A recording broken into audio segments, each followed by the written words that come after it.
been here before. We started it last spring, so we'll be a year old this May actually. And it started by 4 like-minded individuals, private initiative. We all lived abroad.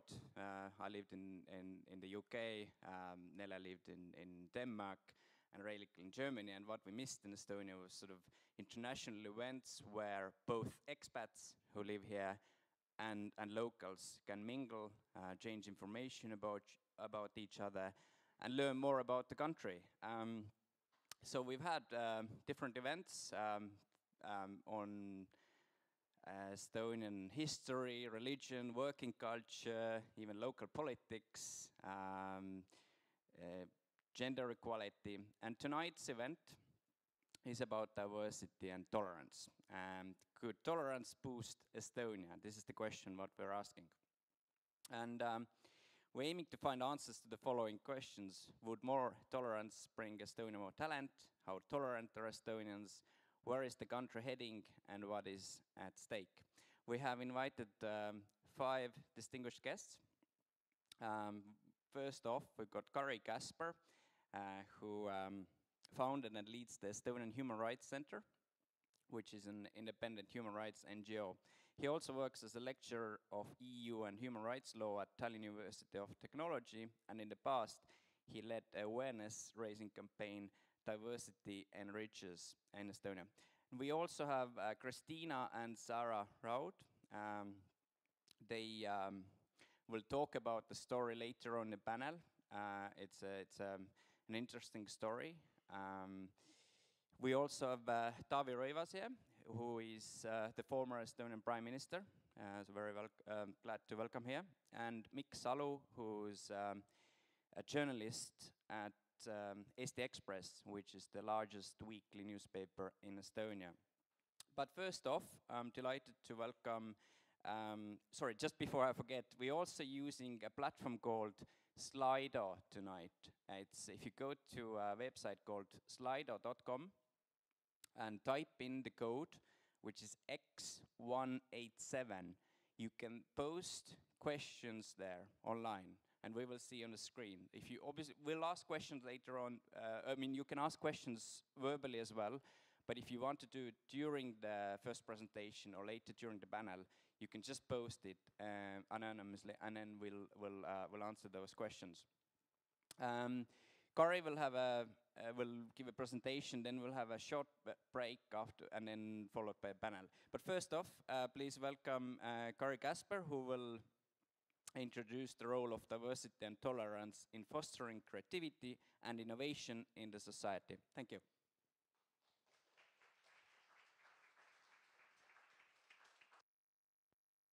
Thank you, Silver. So, hello from my side. I'm very happy to be here. We haven't had a lot of events where we have a chance to talk to people. So we've come from our Human Rights Center, Ivory Tower, among the locals here in Telliskivi, which is, of course, a question in itself, how much this is actually real. Let's see. Yeah, okay. So, can you see what's on the photo? Yeah, it's here. So, the question is that people say that this is a very interesting place to be, because when I come here, for example, I was born in Tallinn. I lived in Tallinn all my life. But I come here and I sometimes feel like I'm in a foreign country, because it doesn't feel like Tallinn. It feels like something different. Is it better? Is it worse? I don't know. But today's presentation is a little bit about that. So what is a good place? What is a good country? What is a good life, perhaps? How can we, and what should we do here in Estonia to make lives better? Or do we want to make lives better? Do we want to make people happier or not? So those are a lot of questions, and I'm not going to answer them in my 30 minutes. So I'm just going to open up the topic for you. I'm going to talk about this from my perspective. So this is a perspective of one person that is, of course, I'm using other people's ideas that I'm building on. But I hope it will be interesting for you, and at least you will get some food for thought from this presentation. And I hope it will also feed into the discussion later on. And let's just go ahead. So, how many of you have heard about Carlota Perez? There's a few. So, for those of you, I will not need to explain who she is, but she is this very fantastic Venezuelan professor who actually teaches, I'm very proud to say that he also teaches here in Tallinn, at Tallinn University of Technology. And she has come up with, she studies innovation, she studies development, she studies what makes world develop. And she's, you know, one of the, in a line of innovation scholars, starting from Kondratiev, Martin Freeman, now this Carlota Perez. After her students are Mariana Mazzucato, for example, if you know her, she's doing great work on innovation and public service at the moment. So she's come up with this idea that every 70 years ago, there's a huge techno-economic paradigm shift. So everything will change, technology-driven shift. It will change the economy, it will change the society, it will change people, it will change who we are. And these changes happen in this kind of a wave. And we are in the middle of this one wave right now, which is the ICT-led techno-economic paradigm shift. So the ICT will change all the other industries. ICT industry has developed, and it will change all the other industries as well. And it will change also people. It will change how we think. It will change how we, you know, what we consider important, what are our values, and the way how we work together, or what do we do, how we work. So I cannot explain her theories adequately, so you're welcome to look it out yourself. But I think she's one of the building blocks that I think helps us to lead into this story. And the other building block is Richard Florida. How many of you have heard of Richard Florida? Again, only a few, but he's this kind of, he was very popular in the 2000s. So he's kind of, right now, he's making a little bit of a comeback. Was in the 2000s, he was called superstar professor. So he was really this guy who came around and was like a superstar. I know, because we tried to invite him to Estonia in 2010, I think. And he really had a rider and everything. He asked for, you know, tens of thousands of dollars to speak for 45 minutes. So I'm not getting paid that much today. So, what made him the superstar was his idea of the creative class. This is his book, The Rise of the Creative Class, which he came up with the idea that these days it's no longer how you develop or how you grow your city or your economy is not just you attract the employers, you attract the businesses, but you also have to attract the people. You have to attract the creative class, which is not coming just because you have a job somewhere. They're not just coming, but they need something more. And he said that this creative class is actually the main driver of the economy. It's no longer the middle class or whatever. And the creative class is something that it's not only creative people, it's not only artists or writers, but it's in a kind of a wider concept. It's everyone who does something that is creative. So I'm a lawyer, so I'm kind of a part of the creative class.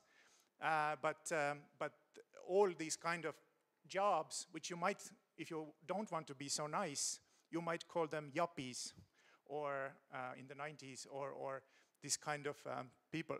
So he actually wrote this book and said that, okay, cities, if you bring in the creative class, you will be great. Everything will be good. But then it didn't really happen that way. So he had to write another book, which was just published, I think this year, this urban crisis, because a lot of cities actually followed his recommendations, and they built places like these, like Telliskivi, like Kalamaja. They built, and then what came was gentrification, high housing prices, and huge economic inequality, huge segregation. So in Tallinn, we see this happening as well.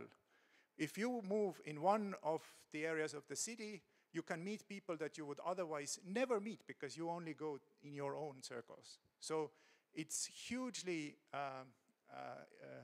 he said that cities are becoming this kind of segregating factors. So he has had to think it over a little bit. But we're here in this, for this context, we talk about still the creative class, and we talk about the 3 T's that he also became known. So if you want to be a superstar professor, you have to have slogans. You have to have something that's quick and easy. So the 3 T's was one of his quick and easy explanations. And he said that for attracting this creative class, for being successful, you need the 3 T's. You need to have a technology base. So if you talk about the ICT paradigm, then of course you need a base, that a country or a city where there is already technology happening. There is already a base of technological innovation. People know these things. You can also steal it like China did, but you should try to, you need that. Then you need talent, of course, because talent is something that is perhaps becoming the most precious resource in these times. It's very difficult to find the right talent. Many companies in Estonia are struggling with this, to get the talented, educated, motivated people who are willing to work for you. It's difficult. And they're not willing to work for just any company and any place, those who are in the creative class. And what he says is that you also need tolerance. That tolerance is actually, as is in from one of his books, I've put this diagram, that tolerance is kind of the basis of all of this. That tolerance is needed for talent to come, because if you don't have tolerance, talent is not happy. They will leave. There is no innovation and technology happening if there is no tolerance. Because how do you create innovation? Innovation happens when you do something differently. And for doing something differently, you have to also think differently. So you have to have people who are different in your community, in your surroundings, so you need diversity, basically. And if you don't have that, no matter how good technology you have, no matter how talented people, how much you try to pay people, they might not come. They will not come, and you will not be successful. So he, of course, is a professor, unlike me, so he actually has a lot of data behind it to show how it all comes together. Of course, the caveat is that his books are based on US example, so it's not perhaps applicable all over the world in the exactly same way, but he has also shown that in some ways it is. And what he of course did was he also became famous for his the different indexes that he used to track the tolerance factor. And one of them was the gay index. So he had to prove many, many times that he was not actually gay. Because he came up with a gay index, and everybody thought, okay, this is some weird gay guy trying to justify why we should be all, why we should, I don't know, like gay people or tolerate gay people. So the gay index, later on, it kind of spiraled into the Bohemian index, or whatever you want to call it, it is, and why the gay index works was because you can really check that, you know, if people are tolerant of gays in a specific city or community, it is an indicator of overall tolerance. So you can really see, okay, people who are very, very tolerant of gays in a city, they're probably tolerant of other kind of difference as well. And so that works out for this diversity. And here, I took some of his more recent work from his blog, so he actually shows how this creative class is growing in different US areas where it was in 2000 and how it has become more and more prevalent.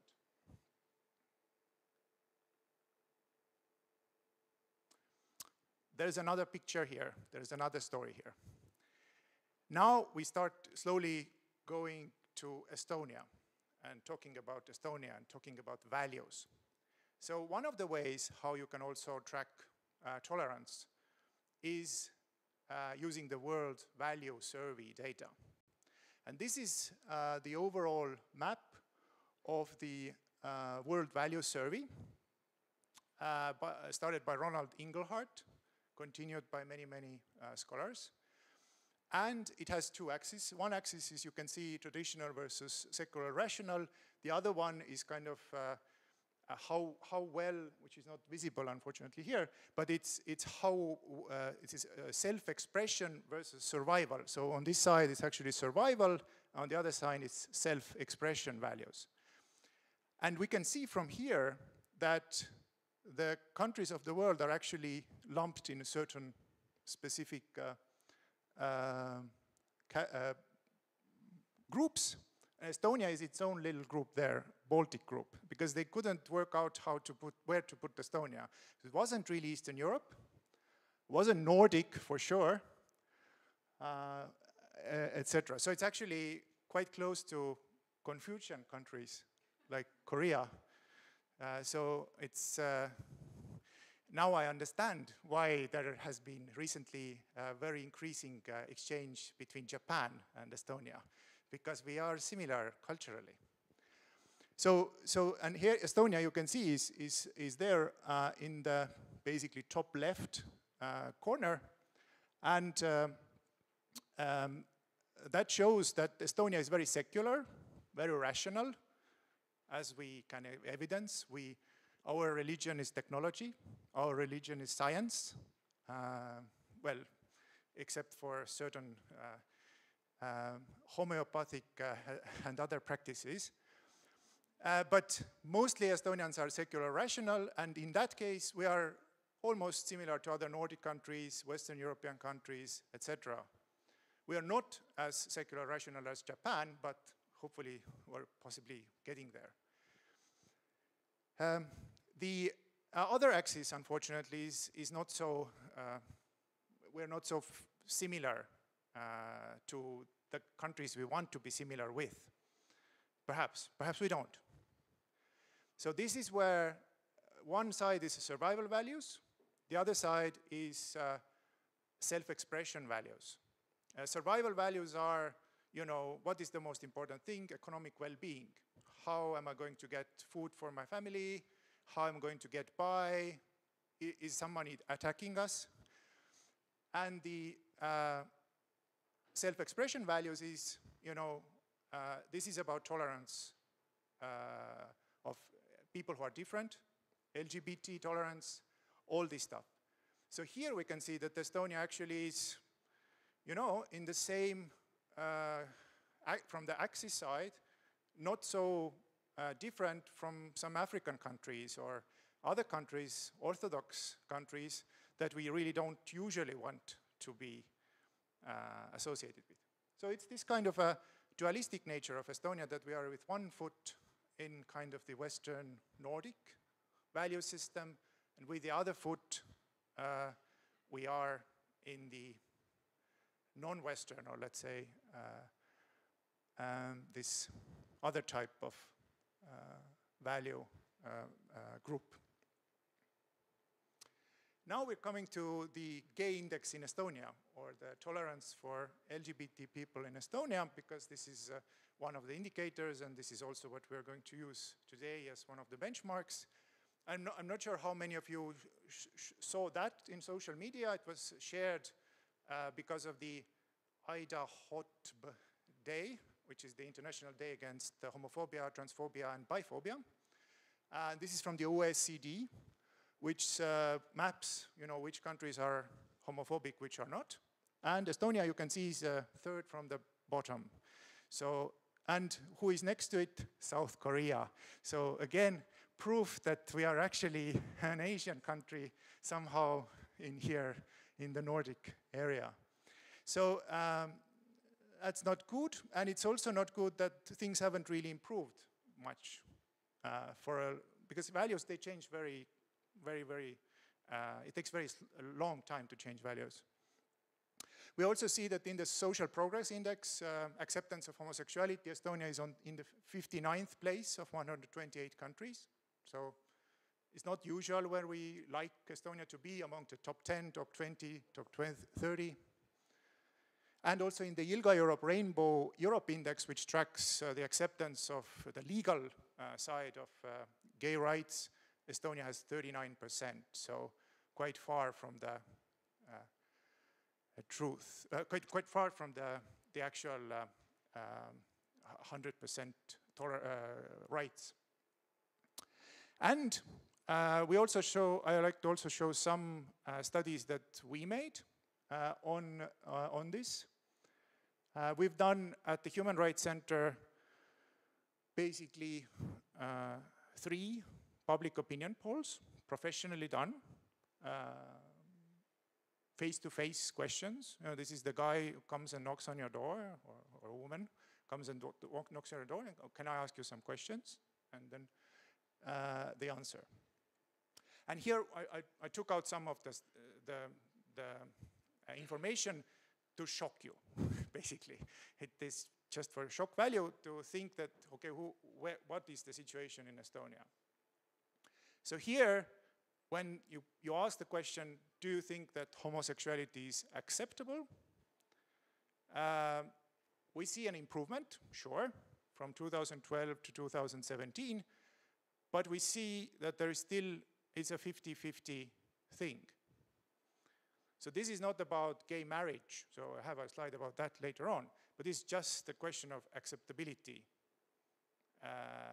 Perhaps it's a badly phrased question, but this is something that's also used in the World Values Survey. When we look at the Estonian speakers only, and try to be a little bit Russophobic, then we see that things get better, because what actually happened was that during the last 2 times that we did the survey, actually the acceptance level of Russians went down because of the Russian propaganda ban, gay propaganda ban, and all the things that are happening in Russia towards LGBT people. Most recently the horrible things that have been happening in Chechnya, etc. So this has an impact also Estonian Russian-speaking community, sadly. And this is a question for us: why haven't we done anything on that front? We also asked lots of interesting questions, because it was a really long survey. So we asked, for example, if you go to a shop and there's a gay shopkeeper, or a gay guy or girl who sells stuff, which is, I don't really know how would you know that, but that's another question. So would you buy from that person? Fine, that's not a problem. There's no problem to buy something from a gay person, or it's like 70% doesn't have a problem with it. If you visit the doctor who is gay, that's okay as well. Or lesbian, it's the same.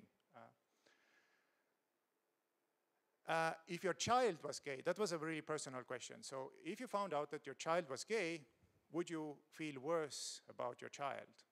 And that's where we saw actually a big improvement in the last 2017. So there we actually saw this kind of stuff was somehow changing for the better. But what goes worse is to allow the child to watch a TV show which depicts same-sex relationships. So Will and Grace, for example.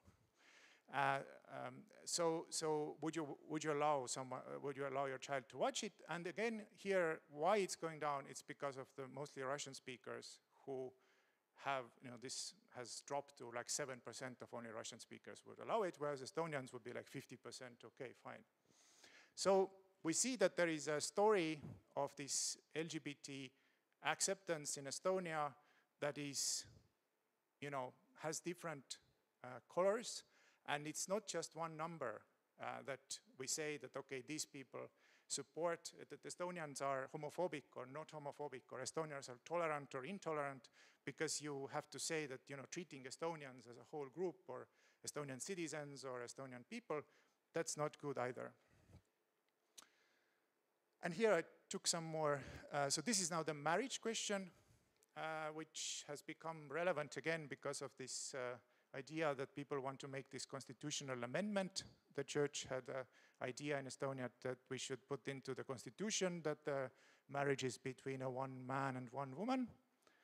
Here also Estonia is the only Central Eastern European country that doesn't have this.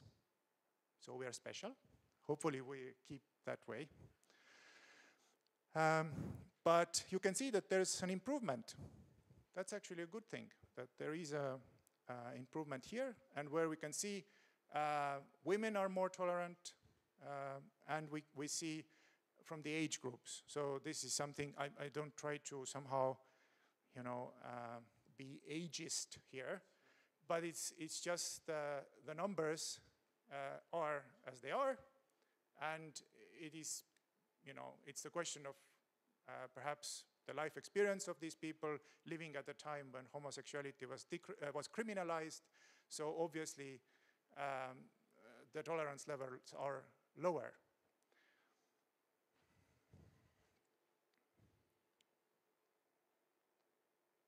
And here's the language question as well, where you can see that it's really divided. So Estonian society is segregated by nationality or by ethnic groups, and this also is visible here.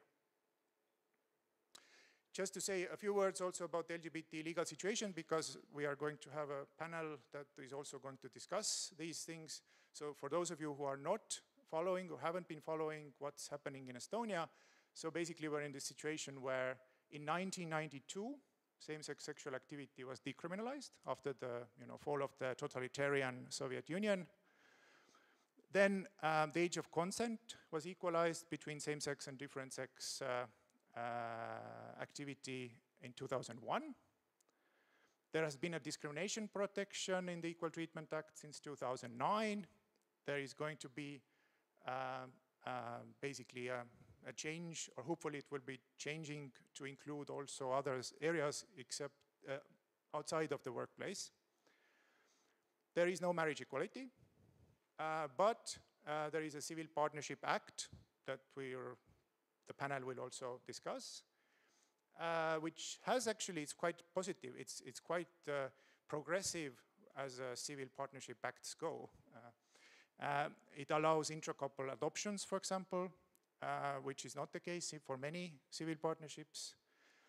But there is a problem with implementing acts, which are missing, and the parliament hasn't done their job. So what we've had to do, and some other people have had to do, is to try to help people to go to court and actually get those rights that they were promised with the Civil Partnership Act, but were not actually able to, they were not able to exercise because there were no implementing acts. And as you know, the officials, usually they need a paper to do something. So if there is nothing on paper, there is no rule, and you go there with a court judgment, they don't usually, they might not be so happy. And that also is the case because in Estonia, we are the e-Estonia, right? We have a digital society, so everything you are and everything you can do comes down to whether you are somewhere in the register or not. And if your partnership is not registered, if your child is not registered as your child, then it becomes very complicated in the digital society. Okay, and then there are hate speech laws which are ineffective, but equally so with other grounds, and no blood donations for men who have sex with men. And now, just to finish, we say a few words about our work in the Human Rights Center, what we try to do to make these things better, just to have a short self-promotion before we come to questions. So what we do is we are a human rights organization, so we do these kind of strategic litigation cases. A lot of our work is actually to do with asylum area. We constantly go to courts to try to get people to exercise their rights.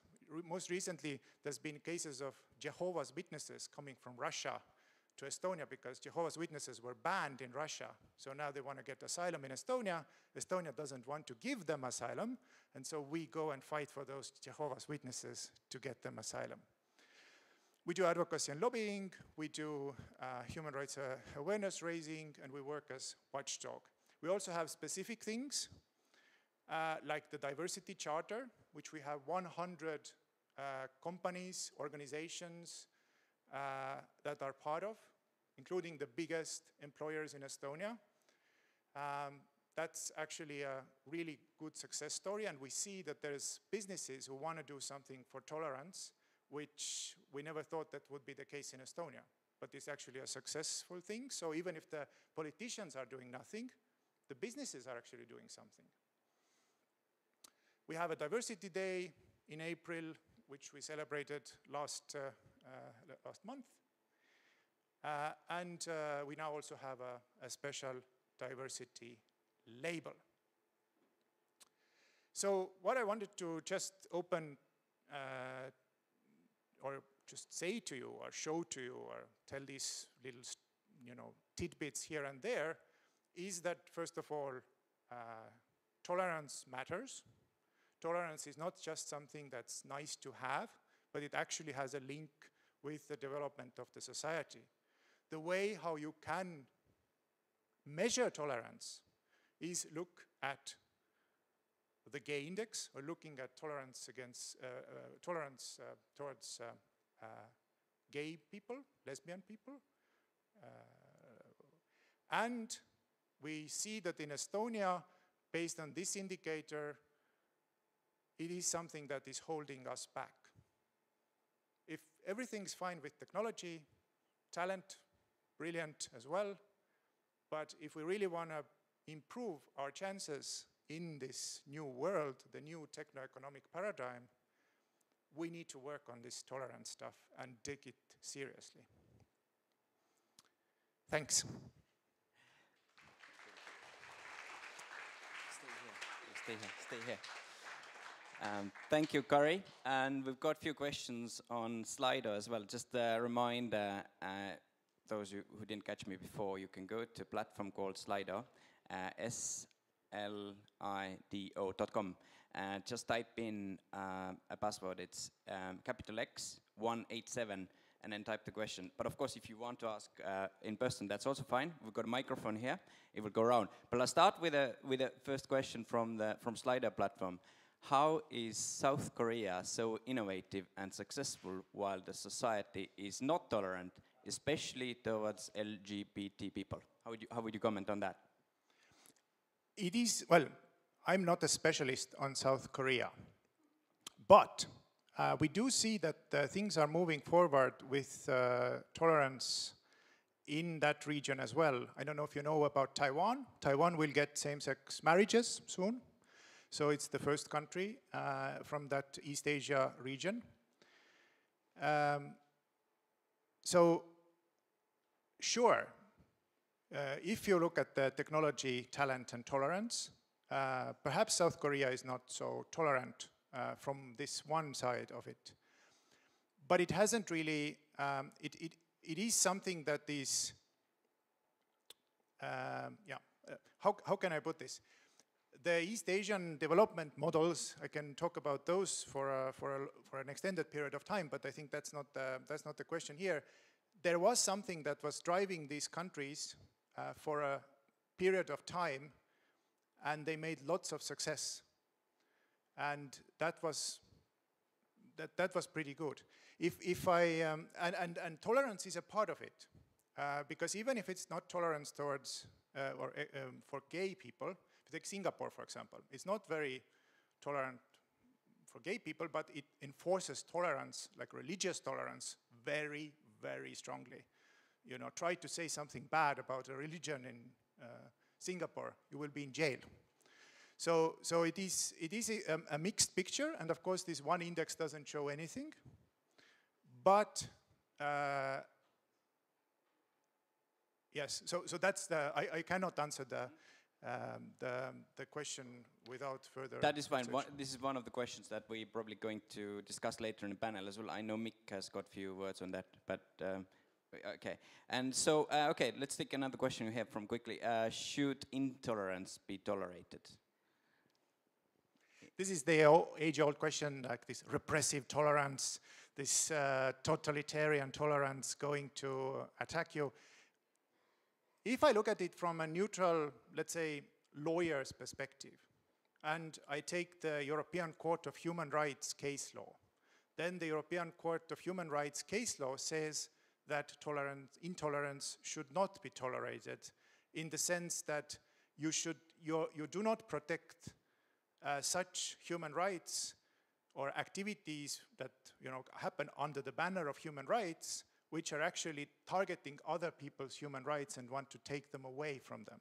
So you protect human rights for those who want to live up to the ideals of human rights and who want to promote and enhance human rights.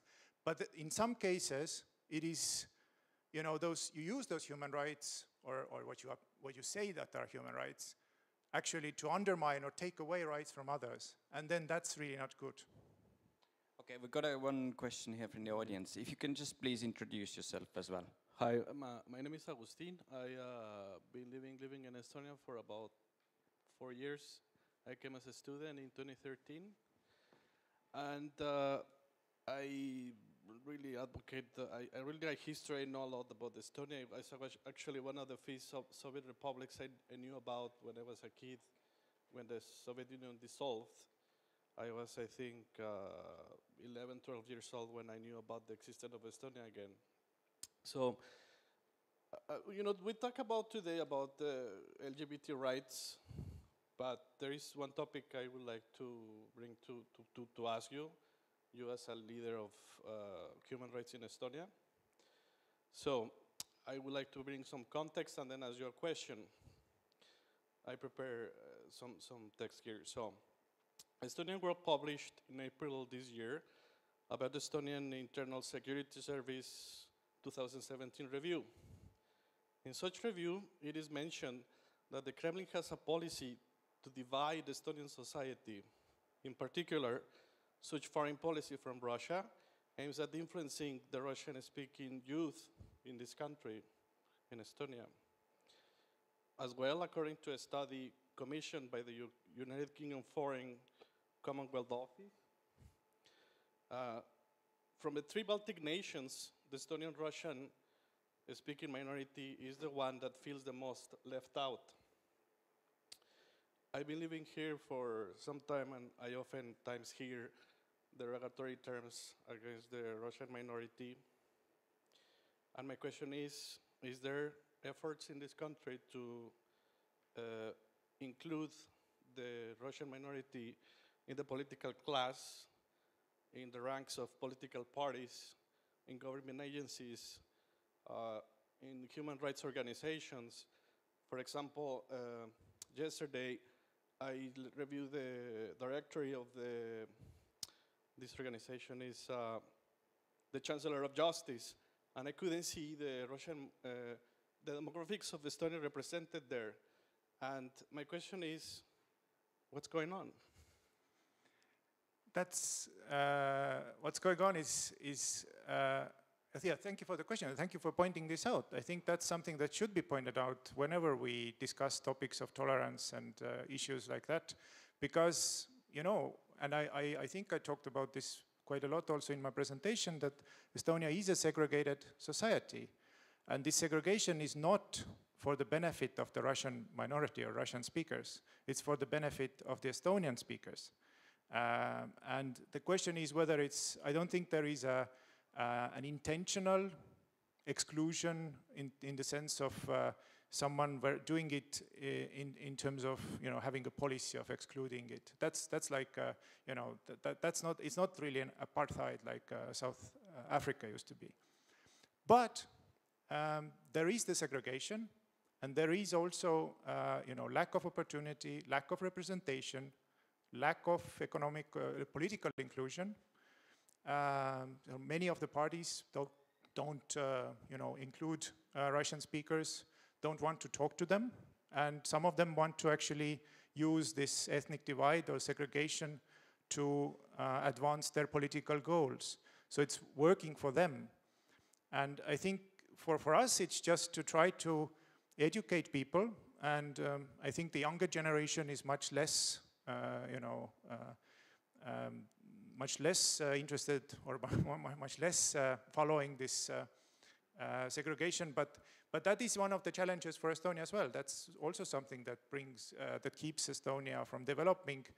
I think I wrote about this just a few weeks ago. I wrote in Äripäev, the business newspaper, about the statelessness in Estonia, that we should really get rid of it, because it's like Soviet Union fell apart so much time ago, but we still have thousands and thousands or tens of thousands of stateless people in Estonia, which is not normal.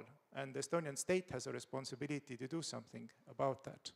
So yeah, it's a question that is, you know, up there, and we know about it, and we work with this as well. Okay, thank you. I will might come back to this question later, because we've got at least one politician here in the panel, so he can probably, Taavi Rõivas can comment on that later on. But quickly, comment from Tina here on Slido platform. The South Korea question might be somewhat answered by parts of Malcolm Gladwell's book Outliers, exploring other cultural differences that promote success. Thank you for the comment. Also, quick question here. From Polina, was this limits of acceptability survey done on a stratified or a convenience sample regarding? This was the same study, so it's the same 1,000 representative sample study. So all of these Estonian results for us were from the same study. So it was nothing to do with convenience. It was done by a professional polling company, and it cost a lot. Thank you. Okay, one more question there. Thank you.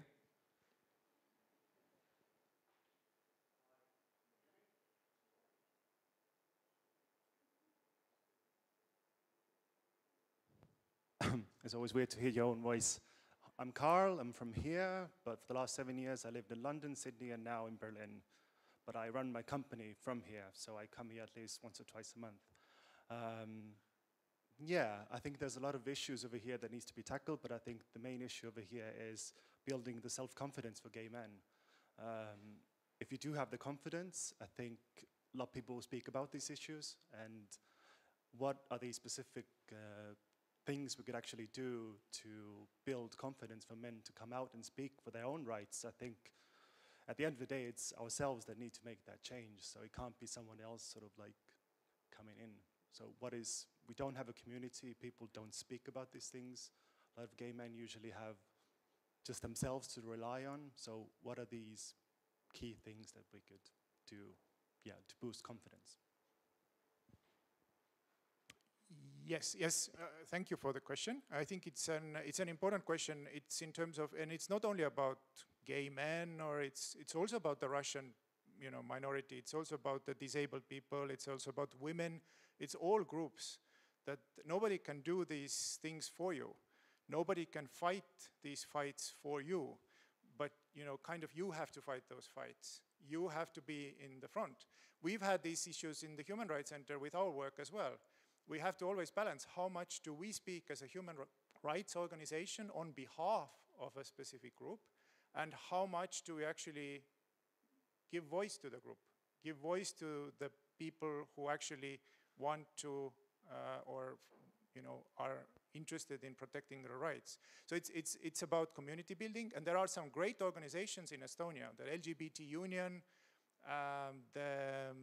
for the other groups, there's lots of organizations that try to make this work. But as always, and in Estonia, obviously, it's also very difficult for Estonians to work with each other, even if they're not gay, even if they're just trying to work with each other, but it's sometimes very difficult to cooperate. And even though we are a very small country and we have very few people, even in a very small field, like the NGO field, there are a lot of people who just don't like each other and don't talk to each other, and so it kind of keeps down this possibility to cooperate and build coalitions and try to work together.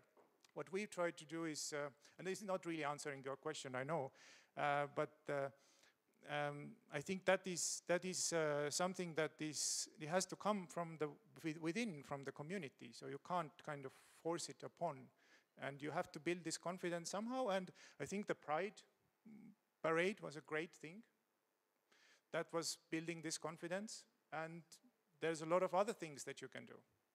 Thank you. Okay, one more question there, and then we'll try to wrap it up, because we're slightly behind the schedule. Have you got the mic? Hello. Yep. My name is Mark, and I'm from Romania, living in Estonia for a few years already. I have a question about, as I understand now, the law says that the family is based on the marriage of two spouses. So about the change of the marriage should be between a man and a woman, what would you answer, what would your vote go, and why? For me, if I understand you quickly, I just make a correction here that in the Constitution it doesn't say at the moment, the Constitution of Estonia is gender neutral, has always been.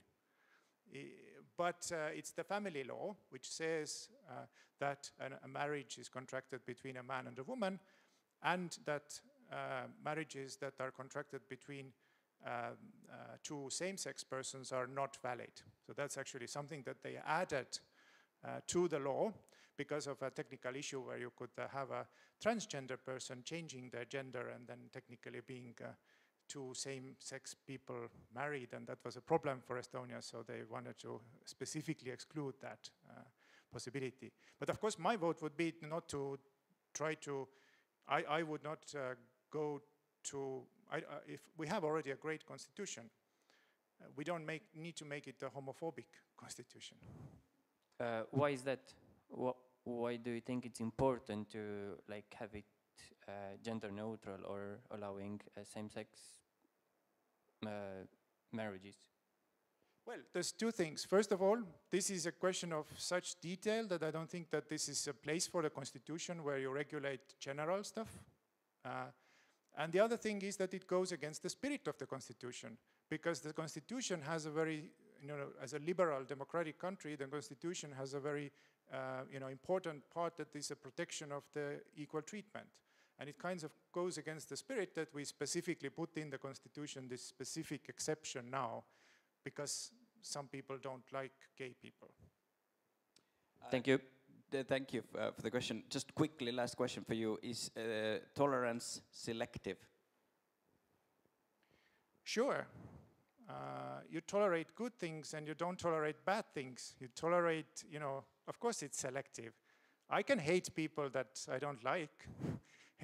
There's no problem with that. But of course, if I start hating people just because of their, gender or sex, or because of their ethnicity, then that's not good. But if I don't like people because they are lazy or because they're not very clever, that's fine. You don't have to like people who are lazy or don't want to work or all this kind of stuff you can do. There's no, of course it's selective tolerance, because you can't tolerate everything. You can't, how do you live like that? No. Thanks for this. We've got a few more questions, but we'll come back to them after the break during the panel. Just during the break, we'll have 10 minutes break. If you want to think, we've got one question for you as well, for everyone. The question is simple: is Estonia tolerant in your opinion or not? It's good chance to get to know each other if you don't know each other around the tables, and then we'll discuss those things just after the break. So thank you again, Kari.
is this. Now the young crown kings of fantastic music. Feet dance.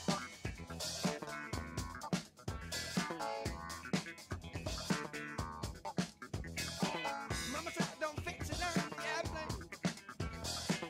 Mama said don't take it on the freight train. Child. Mama said don't get if you bought. Stick it on your ass. Don't care if you shoot. Anything that makes you feel good, boy, is good. Funky, but I'm clean. Do you know what I mean? Do you know what I mean? Yeah. Funky, but I'm clean. Do you know what I mean? Do you know what I mean, Lord?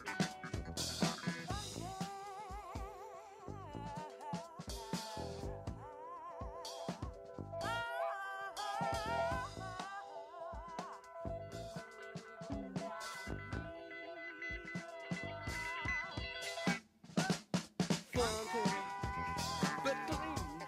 Do you know what I mean? Do you know what I mean? Yeah. Funky, but I'm clean. Do you know what I mean, child? Do you know what I mean? I said I'm funky, but clean. Do you know what I mean? Do you know what I mean, Mom? Funky, but clean. Do you know what I mean? Do you know what I mean?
Hello, hello.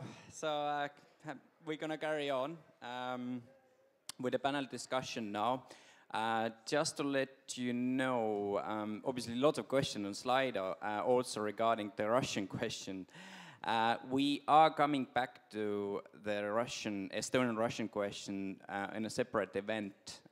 We have had it we are planning to organize it, but just it's in a queue. So we'll come back to that.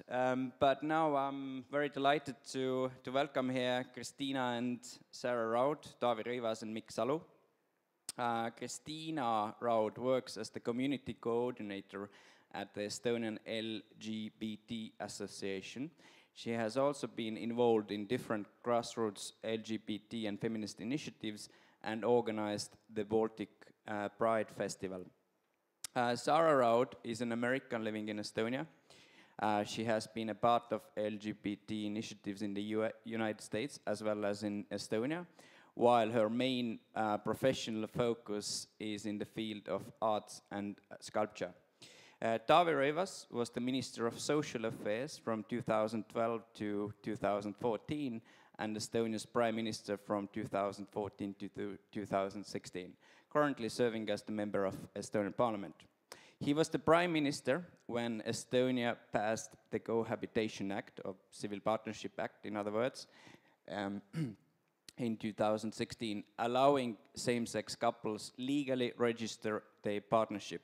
He showed an active support to the LGBT community before and after the law was passed in the country's parliament.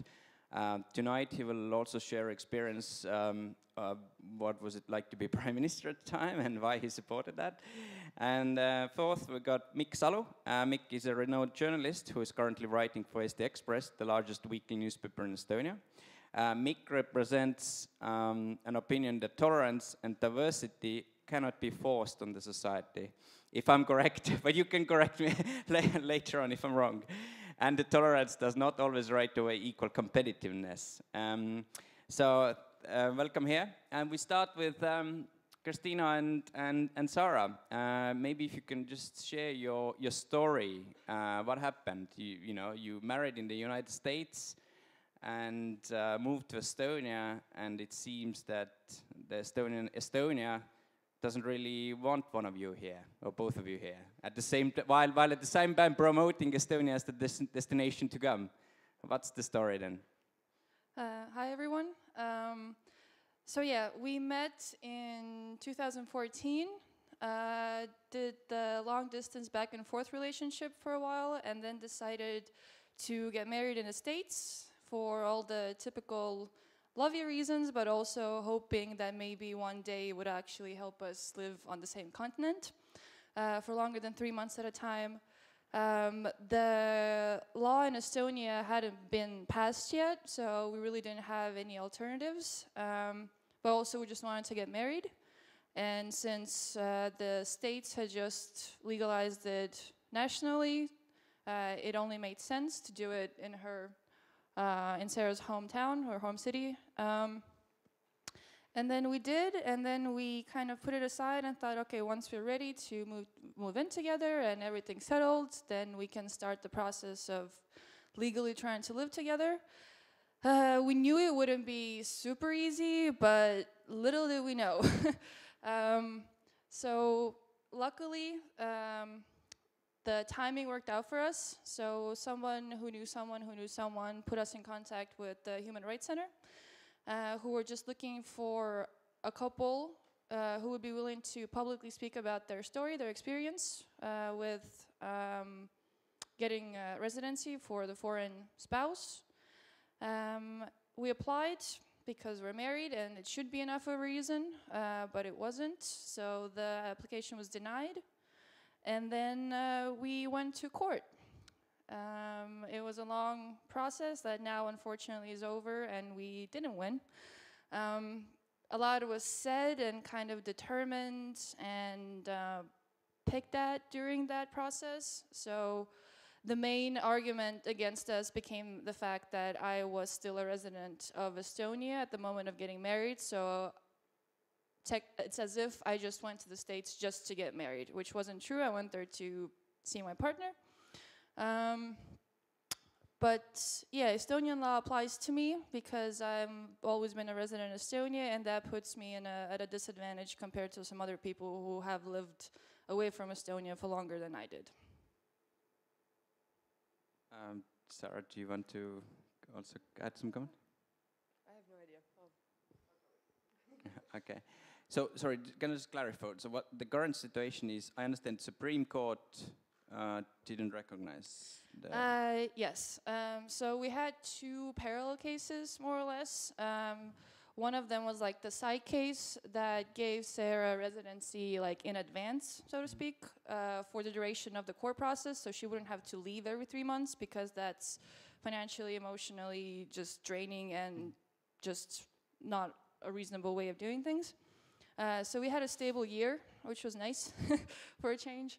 And then, so through that case where she got that approved, the Supreme Court says that same-sex couples deserve the same protections as any other family, which was nice to hear, but that didn't help our main case. And then the main case went through all the stages of court, and then the Supreme Court actually decided not to take our case on at all, thus implementing the decision of the Circuit Court, which basically said that Estonian law applies to me, there's nothing that can be done about it, so it basically became a question of residency more than marriage. And and you plan, again clarifying, you're planning now to register in Estonia your partnership? Yes, because in one instance the Supreme Court said that the law is valid, and then in our instance the court said that we are not married in this country, so if you put two and two together, technically we should be able to apply for residency based on a signed cohabitation contract. We've learned from experience that it's probably not going to be that smooth, but that is the plan, and it's going to be happening pretty soon, so we'll see how that goes. But with the help of the Human Rights Center, once again, we are ready to go to court if necessary. Okay. And so, Sarah, you're here now just on a normal, is it 3 months visa or something? Basically, yeah, I've got about 3 months where I can stay, and then we'll sign the paperwork and like see if it's going to be valid, so I can stay for a little bit longer. But as of right now, I'm a tourist again. And how do you feel? I mean, it's was that something you expect? Kind of. Well, I guess you didn't expect that. I mean, has it changed your perception about Estonia, or how you feel, or do you still want to? Well, going into all of this, we always like knew that there was a risk. Like there is always that possibility that you never assume that everything's going to be okay. So, like I knew that there was a possibility of the court case being thrown out, and then me being right back where I started, and it is unsettling, it is exhausting, it does like produce a lot of anxiety and whatnot, but ultimately it's not like I wasn't prepared for it. So, I mean, at this point it's just taking things like step by step, and there was like probably the worst moment where I thought that I was going to have to jump on a plane like immediately that day when I first found out that that the case didn't go through, and it's like trying to figure out exactly where do I go, so it's nerve-rattling, but you do it. Well, if you briefly compare your, you grew up in the United States and you're from there. I mean, how would you compare the States and Estonia in terms of LGBT equality? Obviously, things have changed over there as well over the years, and during President Obama's tenure, I think it was it was married. The gay marriage was legalized, right? But whereas Donald Trump might not be so. He knows that he can't take it away. The LGBT community is way too strong in the States. Not to mention, we hit where the money is. So that's one strategy that has definitely worked in the States, as far as legalizing same-sex marriage on a federal level. It's just that there's so many of very, very active people within the community itself that they're too strong. So the idea of Trump doing anything about it whatsoever is pretty much null and void. It's just not possible, and he knows it. But as far as the differences between Estonia and like the states are concerned, I think probably like the most obvious one is that Estonians aren't as abrasive, stereotypically speaking, as Americans tend to be. They're not what? Sorry, I didn't get you. Abrasive, Okay, like outspoken. Like Americans tend to, like if it's good or bad, if they're homophobic or if they're really supportive, they're more likely to stop you on the street and tell you. And unfortunately, when it comes to the homophobic ones, that means that like I've dealt with plenty of very opinionated, outspoken homophobes before, and you know, definitely have had my fair share of comments that have just been flung out of car windows to me when I'm like walking down the street. Estonians don't do that, which is nice. But legally speaking, as far as like laws and whatnot are concerned, obviously the states are a lot more progressive in that sense as of right now. Hopefully that doesn't backtrack anytime soon. But like I said, I don't think that's possible. But here, I don't actually deal with homophobia. Like, I haven't really yet. I mean, hopefully I don't, but Estonians won't just, like, come at you like that. So I appreciate that. Yeah, they post anonymous comments only online, but really it is a good thing about the Estonians. They're not aggressive people. They're not going to attack anyone on the street, and so this is a good thing. By the way, just quickly, we did a statistics. There's about 1/3 of Estonians here tonight, and 2/3 of from people from other countries. But coming to Taavi Rõivas, who was the prime minister when the Civil Partnership Act was passed. So maybe you can just reflect a little bit about the time, because obviously it was a very divisive issue in Estonian society. Kari probably knows the exact statistics, but if I remember correctly, I think roughly about 60% or so people in public opinion polls were against it. And why you supported it, knowing that it could be actually a political risk for you and your party? Just those who don't know, Taavi Rõivas belongs to the Reform Party. And what did it mean to you? And I know you publicly showed support when the law was passed. You actually went to the big party that celebrated it, and so maybe you can comment on that. Mm-hmm. Well, thank you for this opportunity. Just first to reflect what was said before, I think it must be awfully painful for you to, first of all, to go through this in order to just to kind of register your family in a way, and especially hard as Estonians are not very outspoken. It must be very difficult to speak about it publicly in Estonian society. I know it must be difficult, but I think it helps to a great deal. And what we don't have in Estonia, or we have much less in Estonia than in probably in the United States, in many other countries, is people who are very open about it and talk about that, you know, hello, we exist. There are different types of families in Estonia today already, have been for quite some time. So this is a fact, and if you talk about it, I think it helps. It helps to politicians to understand things better, and helps, which is of course even more important, the society to understand that. Now, what Kari was speaking, I enjoyed it very much because he was very no, this is the word, I can't, yeah, what exactly the word.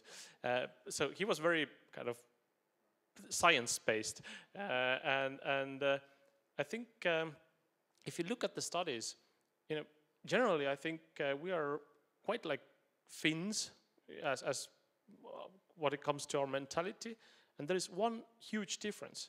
And of course, in these surveys, we saw that Finns are some of the most open people, and we are third from the bottom. I think the main difference to try to understand why we are different, not to justify, but just to try to understand and trying to explain, is probably the 50 years of Soviet occupation, where we were told that homosexuality is a crime. We were told that there were many other things that actually are awful to the freedoms that we are used to in our current society. And the understanding in the society, in the wider society, has been there perhaps for no more than 26 years that we have been independent again after this awful occupation. And it reflects also the question of whether there is kind of fair in the society or not, because we have to remember, or some people do remember, that's the fact, some people very much remember, that in the 40s, 100,000 people were sent away and 400,000 were brought in. And even if you are the most tolerant nation in the world, that will shock you. And of course, the pain, unfortunately, lives in the society still. Now, if you come to the spring 2014, I think the time was definitely there to understand that, yes, there are different families, and yes, they need rights as well.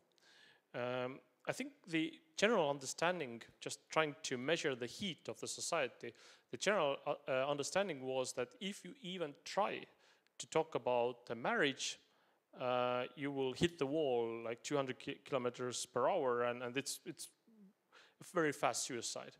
So in order to do something, the thing called cohabitation law was kind of made up, and I'm not sure if it was strategically very wise to say that hetero families can use it as well, or I personally don't think that this is a very good option for to have some kind of middle layer between marriage and just living together for.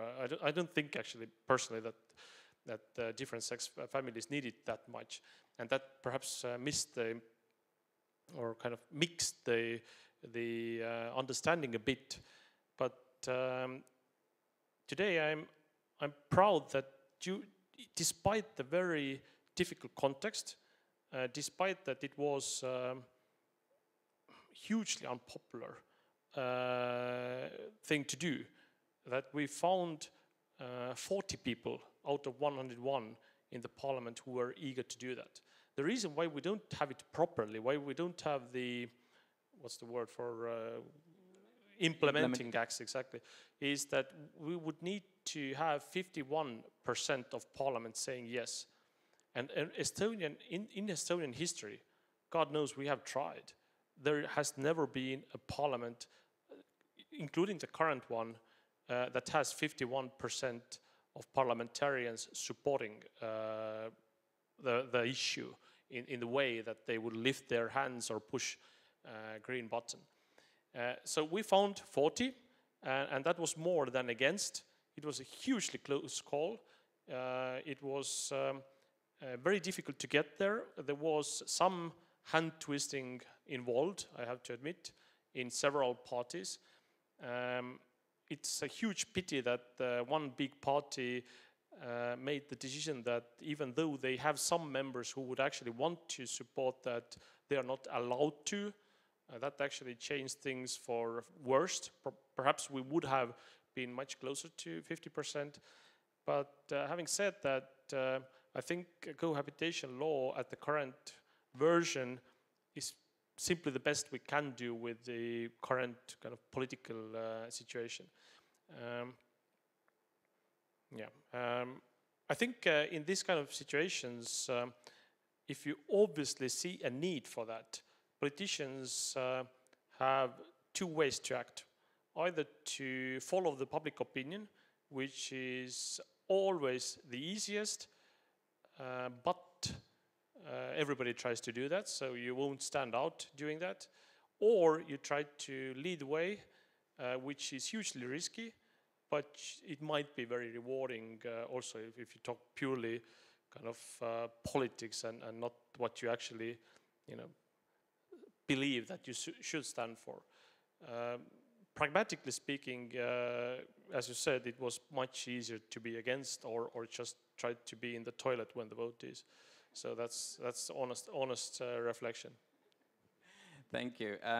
Just quickly, again, for those people who haven't been in Estonia for a long time, there's one party called Estonian Conservative People's Party, called EKRE, and they are heavily against that law, and they said that if they get to power, they would abolish the law completely, let alone passing the implementing acts.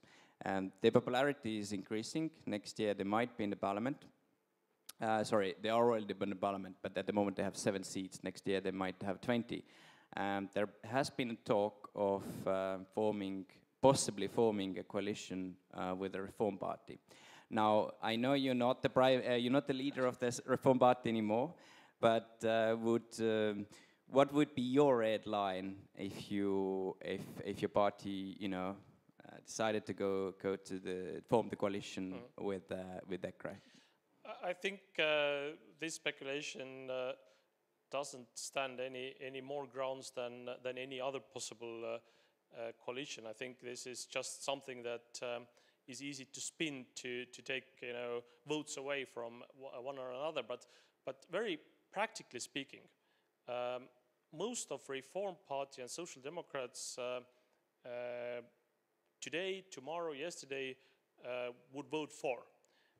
Also in the tomorrow's parliament. I don't see, unfortunately, a chance that we have those two parties more than 51 votes in the next parliament. That's just a kind of sociological, not political assessment, but sociological. That's how it looks right now. EKRE, who is becoming stronger, they will never vote for it. Pro Patria, hard to imagine voting, and they are declining, so I don't see any votes coming from there.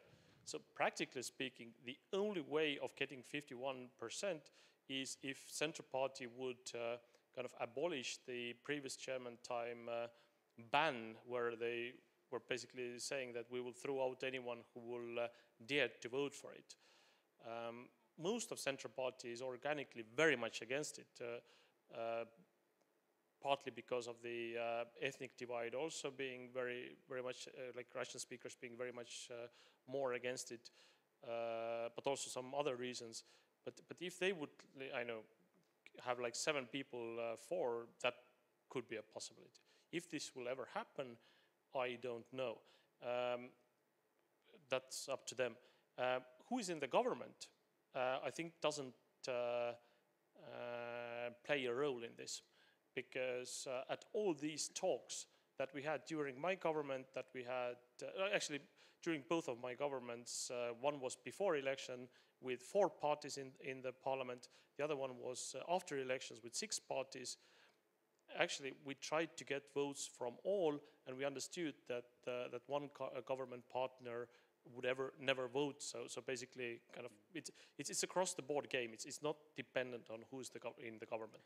Thank you. Okay, Mick, you're a journalist in a very popular weekly newspaper in Estonia. What do you think, what's the role of media in the society when it comes to debate over a question whether there should be more or less diversity and tolerance? I think the mic is on, you just have to keep it on close to you. And the other thing is, we discussed before the event the correlation between diversity and tolerance and competitiveness, and you brought an example what actually one of the audience members also asked about South Korea and Taiwan, etc. And I think you also said that those countries are examples of economics is very speculative field, and this is just a speculative theory what Kari Kasper presented. I am simplifying, but if I understood correctly, Kari, you wanted to say that tolerance drives prosperity. It's a bit simplified. I am not sure that causality drives in this way. I do think that prosperity or competitiveness or economic growth, they are actually driving tolerance. So it's another way around. But like I said, it's a speculation. Another question, what is the role of the media? Well, the role of the media is like always, you have to give a voice to different opinions. Estonian media is not, I would say, very strongly taking sides. I would say that Eesti Päevaleht, this is one of the daily newspapers, is left to center and more progressive. Postimees, this is the largest daily newspaper, is, I would, right to center, I guess, and a little bit more. I'm not sure that they are conservative, but they are, yeah, right to center. Okay. Sorry, just a quick reminder that Slido is still going on, so you can post the questions there as well. I'll just take one question quickly from Slido. I'm not quite sure if I understand this question properly, but anyway, the question is that should the teaching materials teaching tolerance to queer community? How? Is the question that tolerance to queer community or the community in general? I don't know. Is the person in the audience who asked that question? Oh, okay. Do you want to comment on that quickly? We'll get a microphone to you as well.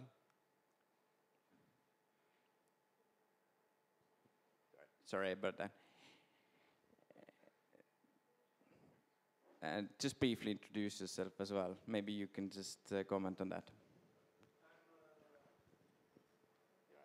I'm from China, so my name is Yin Jie. I'm an opera singer. So my question is actually, should this teaching material in school teaching the tolerance to the LGBT community to the children?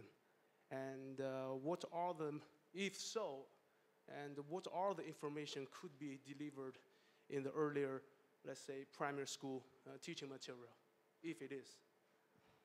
Do you want to comment on that, Kristen? Yeah, working at the LGBT Association, we do come in contact with schools and school curricula and different subjects. So the subjects that at least technically are supposed to cover different like family models and different sexualities and gender are subjects like terviseõpetus, like human studies and social sciences and health sciences. And technically in the state curriculum, there it does say that teachers should have to cover different family models, different sexualities, so that is connected to the LGBT community and its reality as well. However, the current situation is that it's pretty much up to the teacher how and whether they teach it at all. So sometimes it might be even better if a teacher doesn't touch on the subject at all, because we've had students come to our community center and say that their teacher says that it's a sickness, it's a disease, that people like that should be put to jail. So maybe in that sense it's better if the teacher doesn't cover the topic.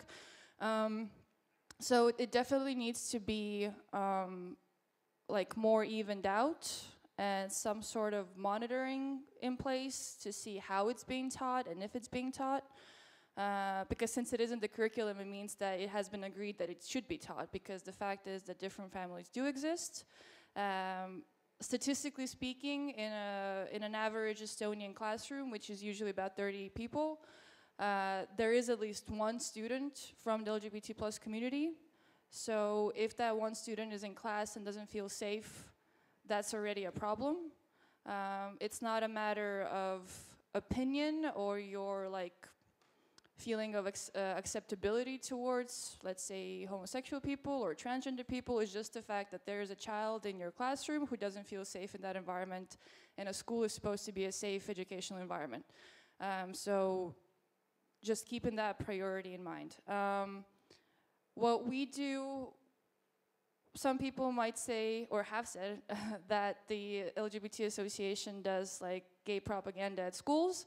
I can confirm that we do not push ourselves on any schools. We only go to schools to do seminars if we're invited.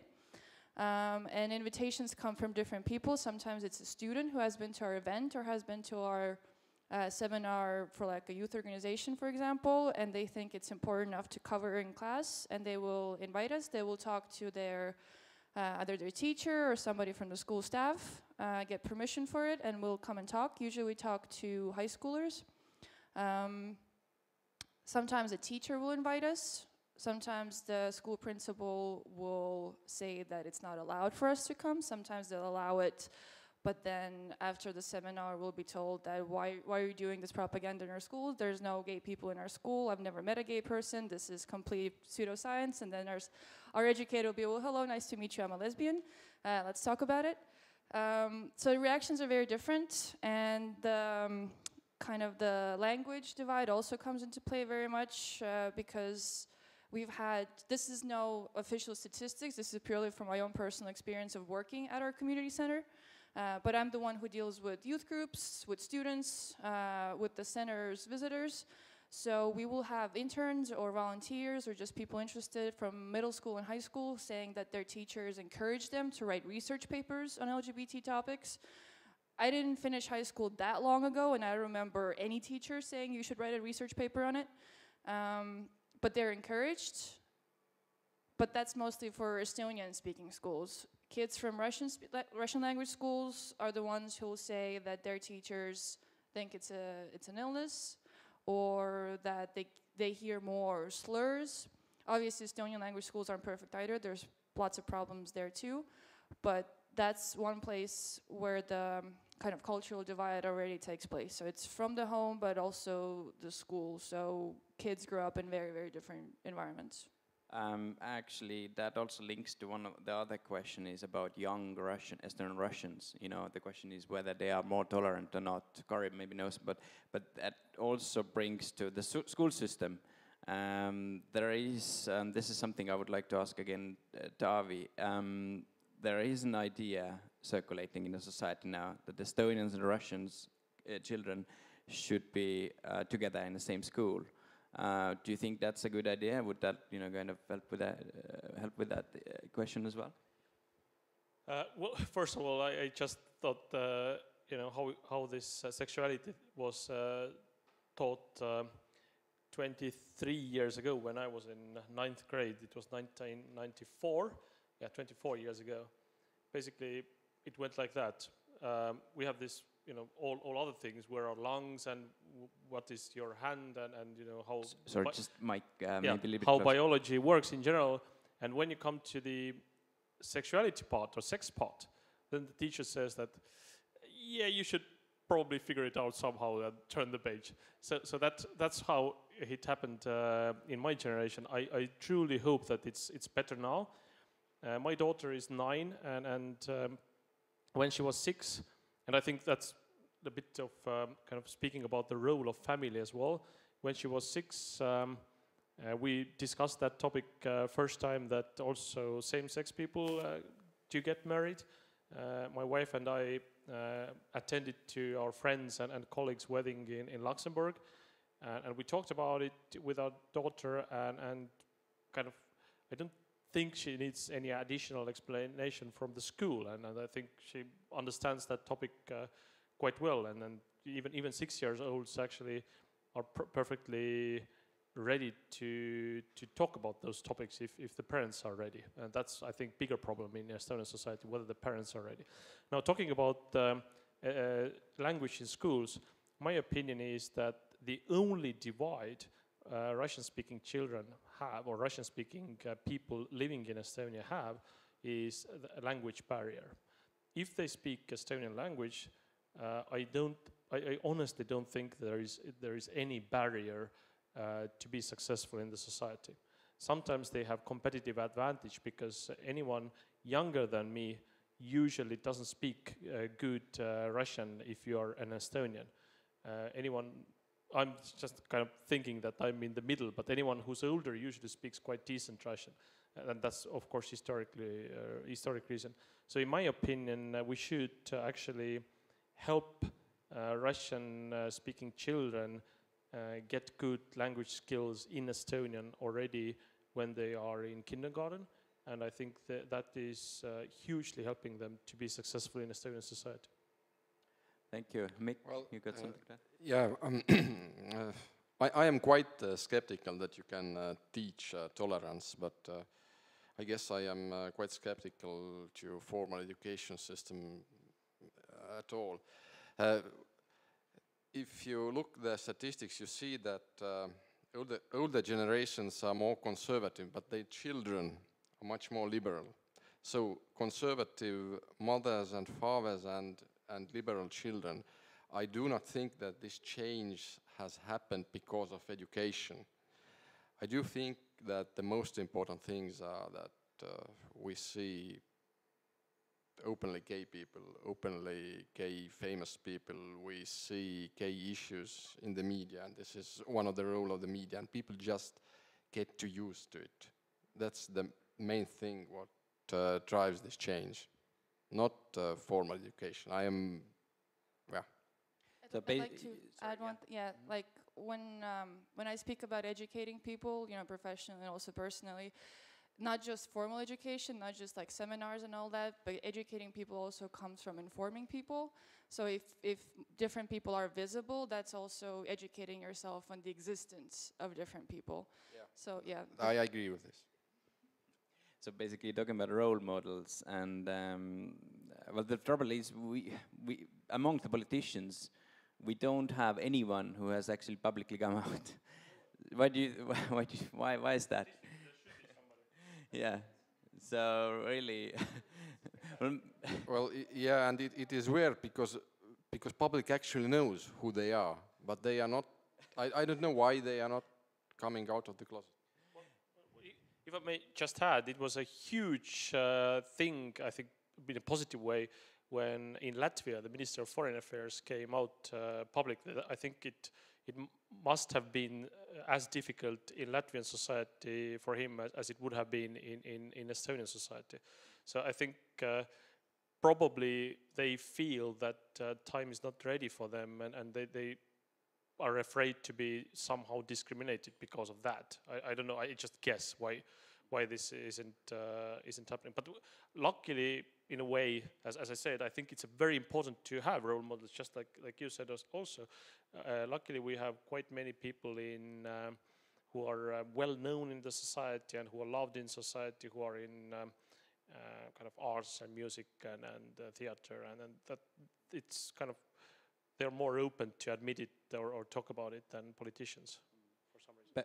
But Mick, you mentioned the conservatives. Politicians are stupid sometimes.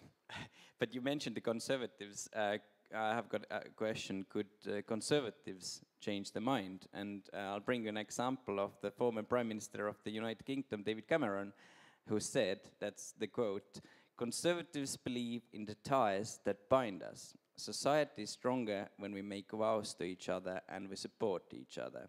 I don't support gay marriage in spite of being a conservative.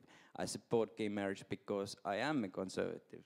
And just a reminder, it was a conservative government in Britain who legalized gay marriage there. I think that David Cameron did not change his mind. He was in this position all the time. He just chose the moment to come out this position. I remember that I think that Barack Obama was against gay marriage during when he was elected, and he later changed his position. But I do think that in reality he always supported gay marriage. So people really change their deep political convictions. Fair enough. Yeah, I think, okay, let's take question. Sorry, we get you a mic.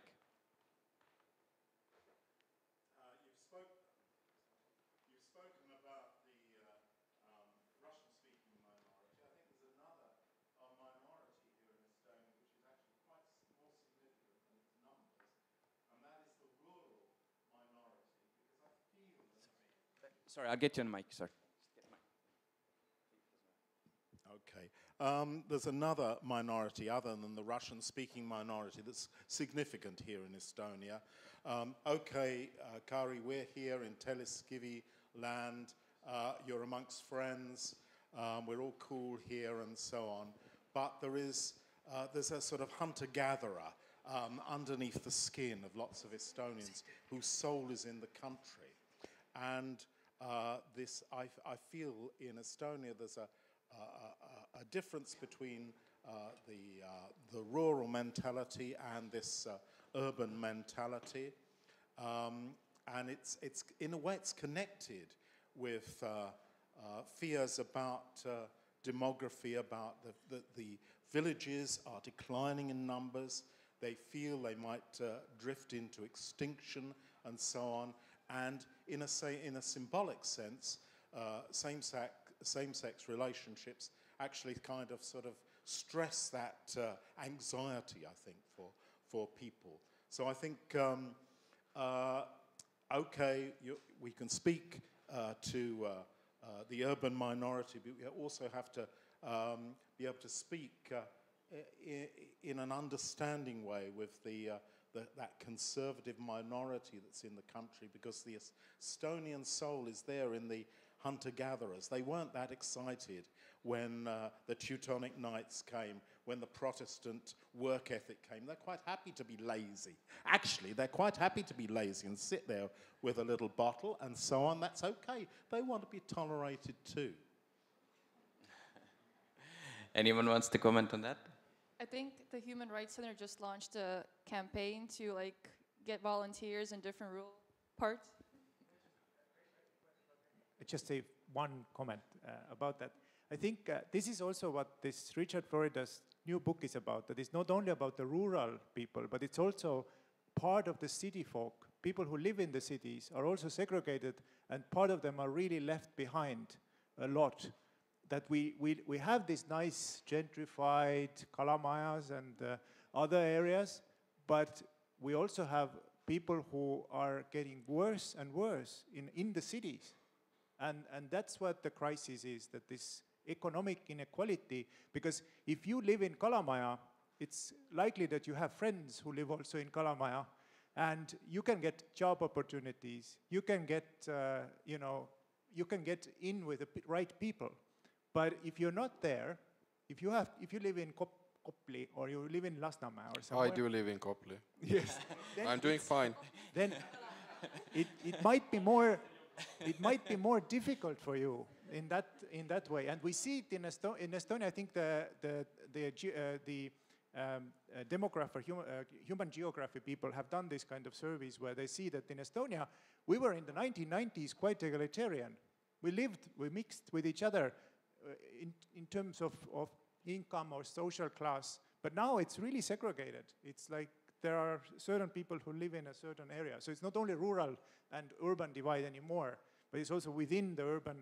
There's also these great areas where it's so nice and beautiful, and there's lots of shops and cafes and people walk, but it's not all like that. So this is what the focus needs to be, how we can kind of mix and match people so that they're not all, living with among their own. So, and yeah, we have now this. We've launched a program of human rights ambassadors. So we're looking for people from the different communities in Estonia to kind of keep us more in contact with, the people, because this is what Eleanor Roosevelt said when human rights, when she introduced the Universal Declaration of Human Rights, that human rights do not really matter unless they have real meaning for real people in their homes, their workplaces, their schools, their factories. So if you don't make them matter to the average Joe or the regular folk, everyone, then it doesn't matter what these conventions are. It doesn't matter what we speak here about these things. So sorry about the long diatribe, but I just wanted to answer quickly. Thank you. Yeah, Tavi, you want to comment on that? Just a short theory about it. I have figured about that a lot. Why is it so that we have several Estonians on that issue, but also on how tolerant we are in terms of foreigners or people with different race or different ethnic background or something like that. My best theory that I have come up with so far is we are afraid of the unknowns. If you are in if you, among your friends, among your family, somebody who you kind of work with is gay, and you know that, and you're good friends, you're probably much more likely to understand that and accept and see him or her as a person. Probably, and the same is in a way stupidest thing that ever happened in the summer of 2015.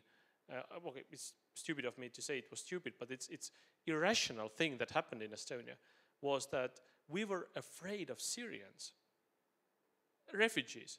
None of us had seen any Syrian, and now I'm exaggerating a bit, besides Steve Jobs.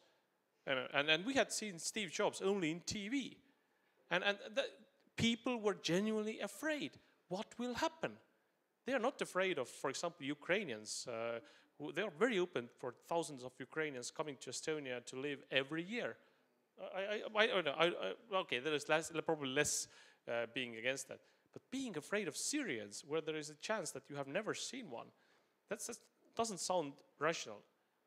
Until you think that probably it's because we haven't met them and we don't know what to expect. And then probably this is being afraid of the unknowns. Did you want to add something, me? No. Okay. Christina? Okay. There's a question on Slido. Sorry, it didn't update for a while, so I see a lot of questions here. But, okay, there's a question from someone. Many racist, intolerant people accuse me of not tolerating the views. But how can I rebut their argument without bringing up case law? Just to add to this context, when I shared an article about this event in expats in Tallinn group, I was immediately attacked as well by at least 3 people. And well, I just said, you know, I'm not forcing anyone to change anyone's mind or views. I'm a journalist, and regardless of what I personally believe, it's about event and moderating. And but despite of that, I was still attacked. Luckily, it was minority. Many people also defended that, and you know the point is we are discussing that. But saying that, with saying that, if anyone wants to say they're against, for example, gay marriage among the audience here, just again, you know, speak up. This is a democratic debate. It's not that we all have to agree on it. It's all also welcome. But coming back to this question, anyone wants to? You want to maybe, Christina? I just wanted to make. I also noticed that basically here are liberals are talking to liberals, and we are somewhere there's scary conservatives. We know that there are quite a lot of them in Estonia, and we are talking about diversity. Okay.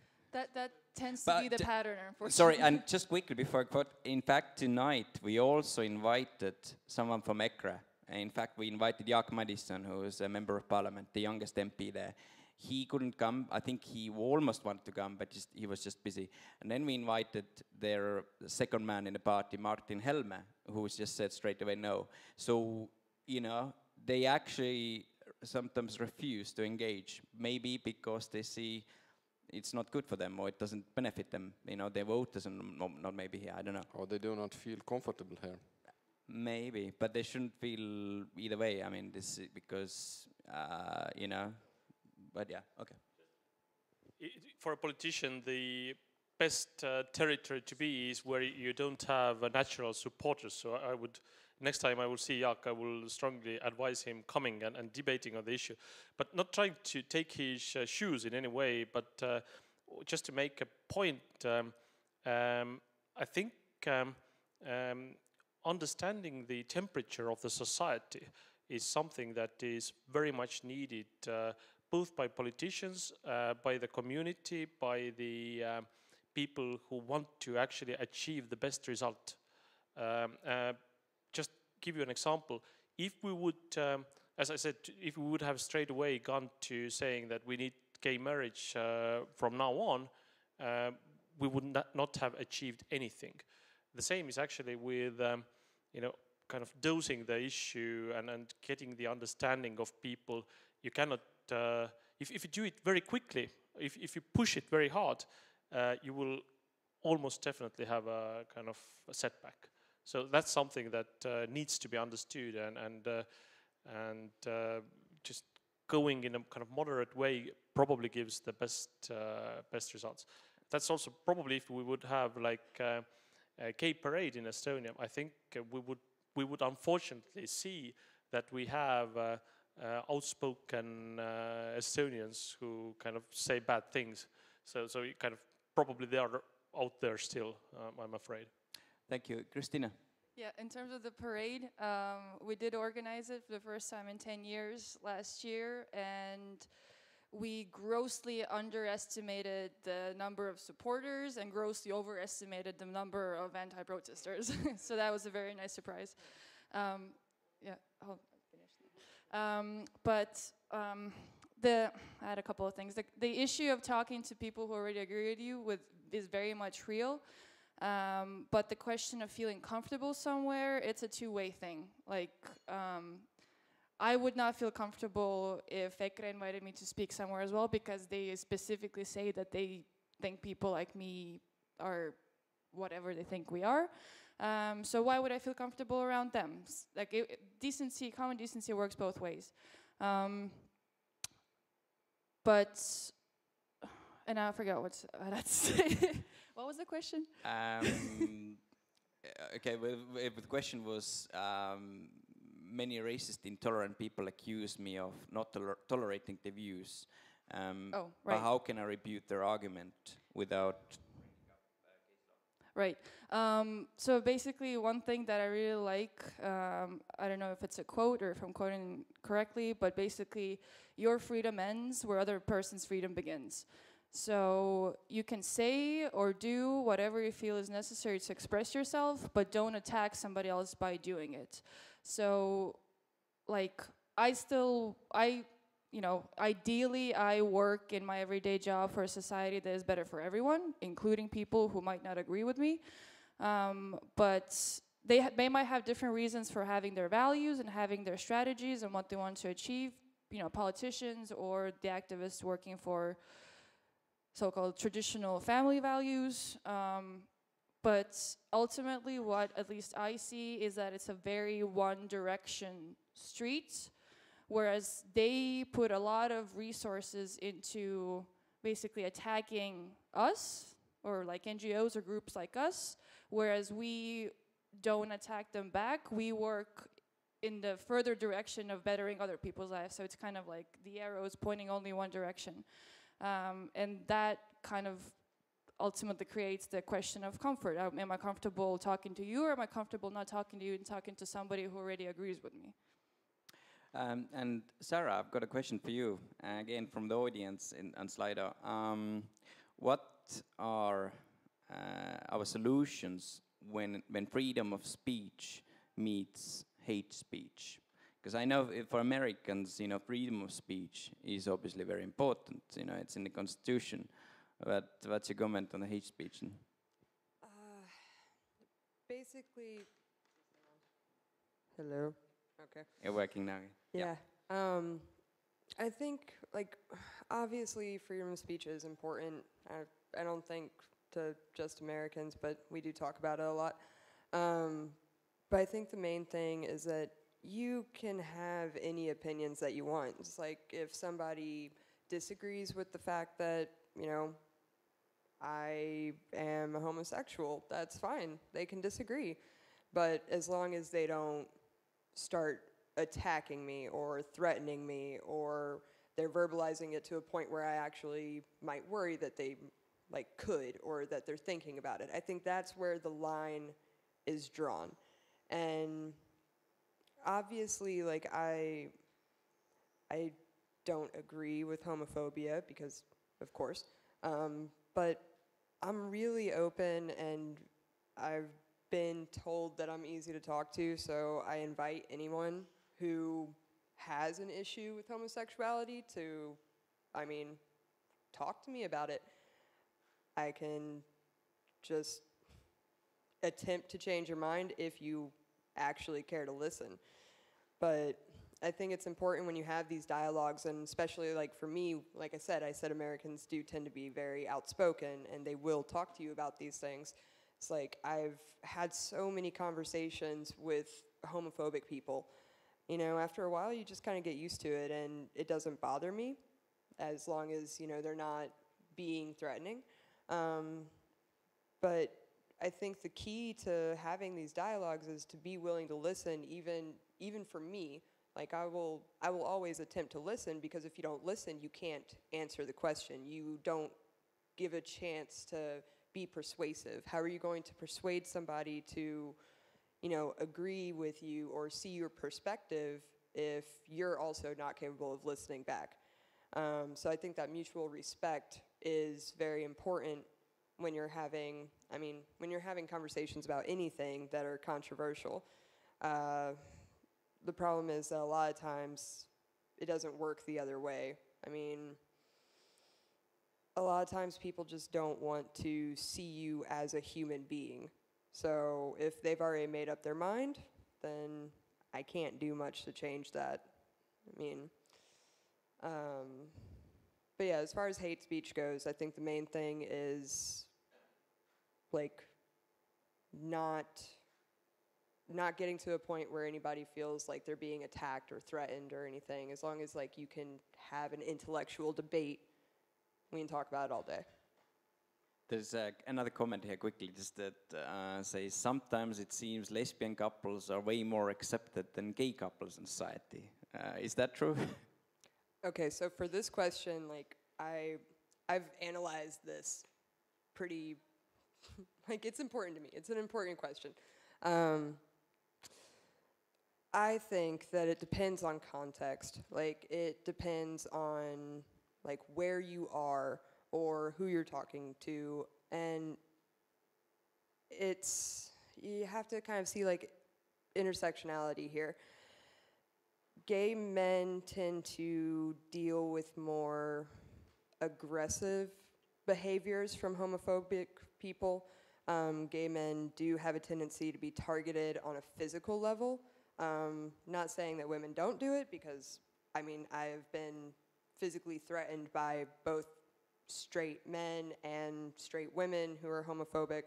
But typically, from what I can tell, mostly gay men deal with that. But then you have to take into consideration that there is a lot of sexism that's involved, and gay men do tend to kind of be able to go through life in an almost more acceptable way, like they're listened to more. Women, well, typically not. So, I mean, it all depends on context. Lesbianism, or two women together, do tend to be more accepted from straight men because, oh, like it's hot or whatever. But it also depends, like, are we talking about two more heteronormative type of, like, that model fantasy of two women, like, kissing or something, or are we talking about me? Like, I don't know. Depends on how threatened some people are.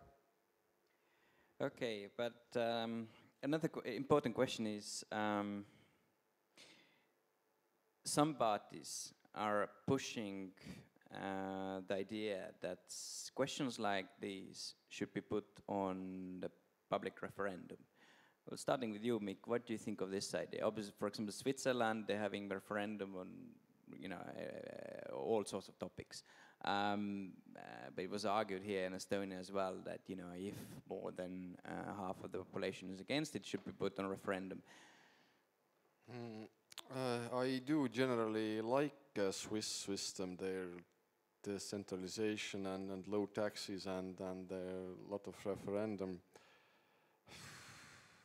But Estonia is different. I don't think that we should start with this question. In ideal world, yes, I would like Estonia to be more like Switzerland, but we are not. And I do not think that this is the question where we should start making referendums, that this is the starting point how we should become Switzerland. Well, Tavi, you already said that you think that politicians need to lead, not follow. So I guess this is one of the things where, you know, you cannot really lead, I guess. Well, you can, sort of, in a during referendum campaign. If you don't follow the public opinion at all, then you won't lead for too long, that's for sure as well. But I think minority rights are not subject of referendum in principle. I mean, democracy as such is in a way majorities kind of, I wouldn't say dominance, but somehow still kind of majority deciding over minority. And then, you know, there's more of us, so basically we are getting to decide. So that's why I think minority rights in principle should not be in referendum. Secondly, and I'm glad that now we have a little bit of a debate as well, that I don't agree with Mick in this respect, that I actually don't think that referendums very often or on very many issues are good. I mean, this is an issue that usually people have a good opinion on, they have an understanding of the issue more or less, but still, you know, having referendums too often on many things means that people will actually have to be very well informed about the issue. And I'm not saying that all the politicians are like super smart or super well informed or all the things, but if you do it like as a full-time job, it's your duty to be informed not only about popular things. I think big part of the decisions any executive in politics, including the prime minister, of course, or first and foremost the prime minister, but also parliamentarians need to do, are not popular. And you have to convince people why we do that. And you need to be informed, and you need to actually work on it. So if you just give it to a referendum, it's extremely easy to become populist and say that, you know, who is for, you know, let's say, only 4 working days a week. Let's agree on that. If we have a vote, you know, it's very easy to get, okay, let's have 3 Fridays. But if you kind of try to make sense of that, you know, you understand that this is not coming out of your payroll. Mick, do you want to comment on that? I am not talking here pro-referendum. Like I said, I do like a Swiss system in general. You cannot take just one aspect that they are making referendums. If we would have a Swiss system, then referendums would be okay, but we don't have. Okay, but okay, Christina, yep. Just on a personal note, as someone who for the past couple of years has been in a situation where people who have never even met me are making decisions for my family, it would be terrifying if a mass of people who don't even know what LGBT means would make decisions about my family, my future, my personal life. So I agree that shouldn't be the question to start with. By the way, I do think that conservatives overestimate their chances in referendum and liberals underestimating their chances in theoretical referendum in Estonia. Okay. So anyway, let's briefly discuss how we're going to see Estonia in future. I mean, what can be done to improve things? You want to start, Christina? You've been working with those issues for a long time. Yeah, what should be done? There's no easy way. I know that what I'm planning on doing and what the people I work with are planning on doing is focusing on providing correct information. Not trying to convince anyone, just trying to inform people so they can make their own decisions. We're not changing like opinions necessarily, we just want people to be informed and make informed decisions. So that means working with the media, which we're doing. That means working with politicians so they can see why it's important. That means working with the education system, so not only choosing a couple of teachers here and there, but already preparing like people who work with children and work with the youth to already be educated on it. It's not going to be like a quick change or a quick solution, but it has to come from within. The same thing that was said, that community building and motivation has to come from within. kind of like opinions and tolerance and all that also has to come from within. So we just want to provide people with the information to base their opinions on, and then everything else will come from that, hopefully. And also, okay, yeah, sorry. Go on. No, I lost my track. Were you done? Do I get the same question? If you want to comment on that, yeah. Okay. Obviously, you know, you also got the perspective from someone who came to this country, so it's a very good perspective.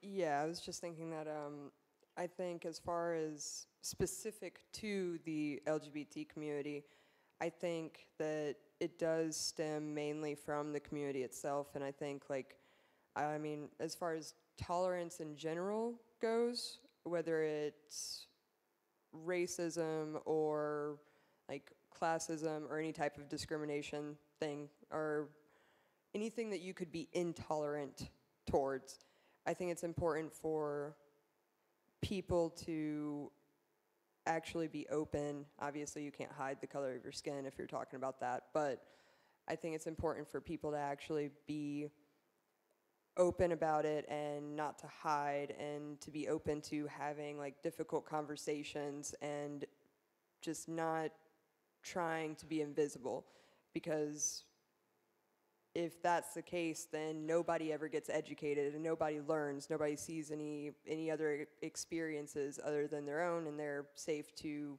make all of the assumptions about somebody else's life when they don't actually have all of the knowledge. So yeah, I think that's probably what I think is like the most powerful change, or like thing that could motivate change for the better. Okay, yeah. Tavi? Well, what you just said is actually, just reminding what you said in the beginning, that we Estonians, as stereotypically, and I very much agree with it, are not very open about our personal life. We are not very open about who we are. So basically, I agree that it means coming out of your comfort zone, which is very difficult, but sometimes very rewarding. Now, I think in society, good examples and seeing that there are people within us, or like in all our community, and being open about it helps a lot. Purely politically, I think we should take a kind of good size measured steps, hopefully with every parliament. I think there is no lack of political leadership in that. There is no lack of understanding that it needs to be done.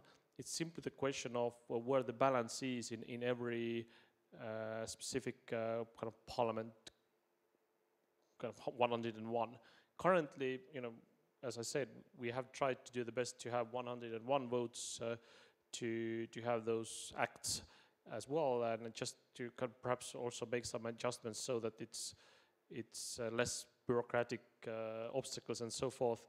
But with the current situation, I wouldn't even try anymore. Let's see what the next parliament brings. I'm very cautiously optimistic, not too optimistic, unfortunately. Mick? I am still wondering why we do not have openly gay politicians. They are the most powerful men and women in Estonia. They have a lot of power. They have... What are they afraid of? Difficult to say, I guess. But okay, quickly. Sorry, so quite a lot of questions Slido again, and I tried to ask a few more. This is very specific question. Is about sorry. Some people concern about male to female, in brackets, fake transgender people are potentially becoming sex predators to women. How do we define the real and fake trans? Can anyone answer that question? Christina, you've been working with transsexual people as well. Are you able to answer that question? Yeah, not the best thing to speak for trans people, but I do work with them a lot. Those concerns cover anyone from just an average person from the street up to politicians who are also very concerned when we talk to them about changing laws to make it more humane for trans people. There will, if we do change the laws, so speaking from a legal perspective, it won't be as easy as people might think. There are still processes and measures in place. Just right now, the problem is that there's too many of them. So the current situation, for example, is that a person who wants to legally change their gender has to go through physical changes as well. So not all trans people want to do it, but in order to change your gender here on your documents, you have to go through hormone therapy, for example. And that means living up to several years in a situation where your physical appearance and all your papers don't add up. So you have to come out to every bank teller, to every shopkeeper, just anyone who has anything to do with looking at your document. You have to come out every single time, and that is even more dangerous for trans people than it is for gay people. It's just uncomfortable to say the least. And what people or activists and organizations are trying to achieve now is that it's just a little bit easier, so that legal gender change isn't connected to your medical gender change, because not all people want to do that. So that's a question of bodily autonomy as well. There would still be measures in place, so it wouldn't be just you go in, you get your new documents, and you can come back tomorrow after you've committed some crime. There's still a waiting period. There's still conversations. So there are measures in place. It's just to make it less humiliating and less uncomfortable and more humane for people who really just want to live as their authentic selves without facing any maybe even violent consequences. And even as just not a straight person, and that's 10 times more for trans people, nobody decides to be trans for fun. It's not fun, it's really not. Trans people are one of the most vulnerable groups in the LGBT community. They're most likely to commit suicide, to be victim of a crime. Trans people over 30 are called survivors because just that many of them don't make it into their 30s. So nobody would choose to go into a bathroom where they're not comfortable. Nobody would choose to go into a changing room and, flash their private parts for other people to make other people uncomfortable. They're very uncomfortable to begin with. They just want to go on with their day and not bother anyone. Again, speaking from my experience with talking to trans people. So that concern, I understand where it comes from. I just wish there was a more relatable way of showing people what trans people's experience really is. Thank you. You want to comment on that, sir? Yeah. It's reminding me of the same issue that we had in the States, where when we were going through the bathroom laws and they were trying to make it illegal for trans people to use bathroom. I think it's really obvious when you have some creepy straight man dressed in a dress going into the woman's bathroom. That's not a trans person. That's a creepy straight guy being perv. But there were so many people that would make that argument. There were so many people that would be like, oh, well, what's to stop me from putting on a dress and going and creeping on, helpless, defenseless women trying to use bathroom. I've heard that so many times, and I just want to be like, okay, well, that's not a trans issue. That is a sexual harassment case that is not the same as a trans person. And it's really easy to tell the difference. If you see someone who might be in that time period before, especially if hormone therapy has just started or something, and it's well, are they going into the bathroom? Did they use the bathroom like a normal human? Are they trying to flash you? No, then leave them alone. Like, don't worry about it. The chances of you actually noticing that you're sharing a public space and whatnot with a trans person are slim to none anyway. And if you do happen to notice, then let them be. Like, it's not that big of a deal. Now, I don't care if you're in a bathroom or anywhere, if somebody is trying to, and this is straight, gay, male, female, doesn't matter. If somebody's making you feel uncomfortable, all right, that's a different problem entirely. Okay, thank you. Just quick, again, there's another comment here, and well, comment and a question from the audience, a person called Mark, and he says, I'm Jewish and gay. I feel Estonian people are more tolerant to a point about me being gay than Jewish. Are my feelings justified? Anyone wants to comment on that? I personally would say, just quick note from myself, we had an Estonishing Evenings event about religion, I think it was in February, and we invited a Jewish representative, a Muslim representative, and a Christian one. And Jewish community leaders say that Estonia is actually a very good country to be a Jewish here. There hasn't been any violence against them for a long time. So that's the information they say public themselves. So it's interesting to hear. And if Mark, I don't know you, but if you want to raise your hand and comment it up personally, would be great, of course. Oh, okay, here we go. Do you wanna? Okay, we'll get your mic. Just a second. Hi. I've noticed when I haven't been here for very long. My husband and I have been coming here. He's been coming here for over 10 years. He's a dual citizen, and I've been coming for the last 5 years for a couple of weeks a year. People are accepting us as a couple, but I get looks when we start talking about religion, and people are really put off.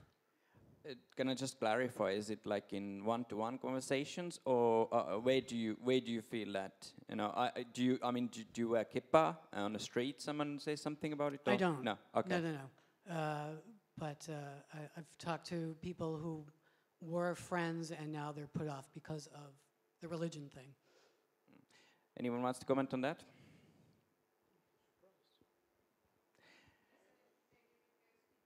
We'll get you mic, so everyone can hear what you're saying. Isn't it maybe because people very hardly connect religion and being gay together?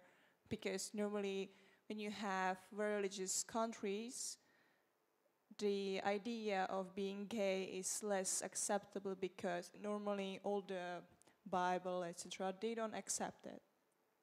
They don't see very much, they don't like so much support the idea of same gender relationship as such. So maybe the connection of somebody being religious and gay just doesn't make sense for so many people. From the event, we actually also found out that Estonians are really, really unreligious. And it doesn't really matter whether you are a Jew or a Muslim or a Christian. Estonians in general are really not aware about other religions. And it's something really new for them that someone has a religion. So I think it's, I mean, not new, but like it's not common, so yeah. That's true. I think that Estonian people actually may be quite intolerant to religious people. They look at them like some kind of weirdos or something like this. Yeah.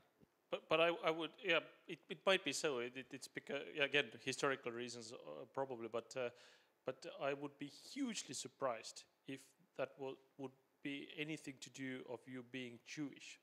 I mean, we have a very long history of Jewish, if I may say, elite or like people who are very well respected in Estonian society and who are Jewish, and I have very good contacts with the community in Estonia, and I also know from their points that they say that Estonia is kind of not at all.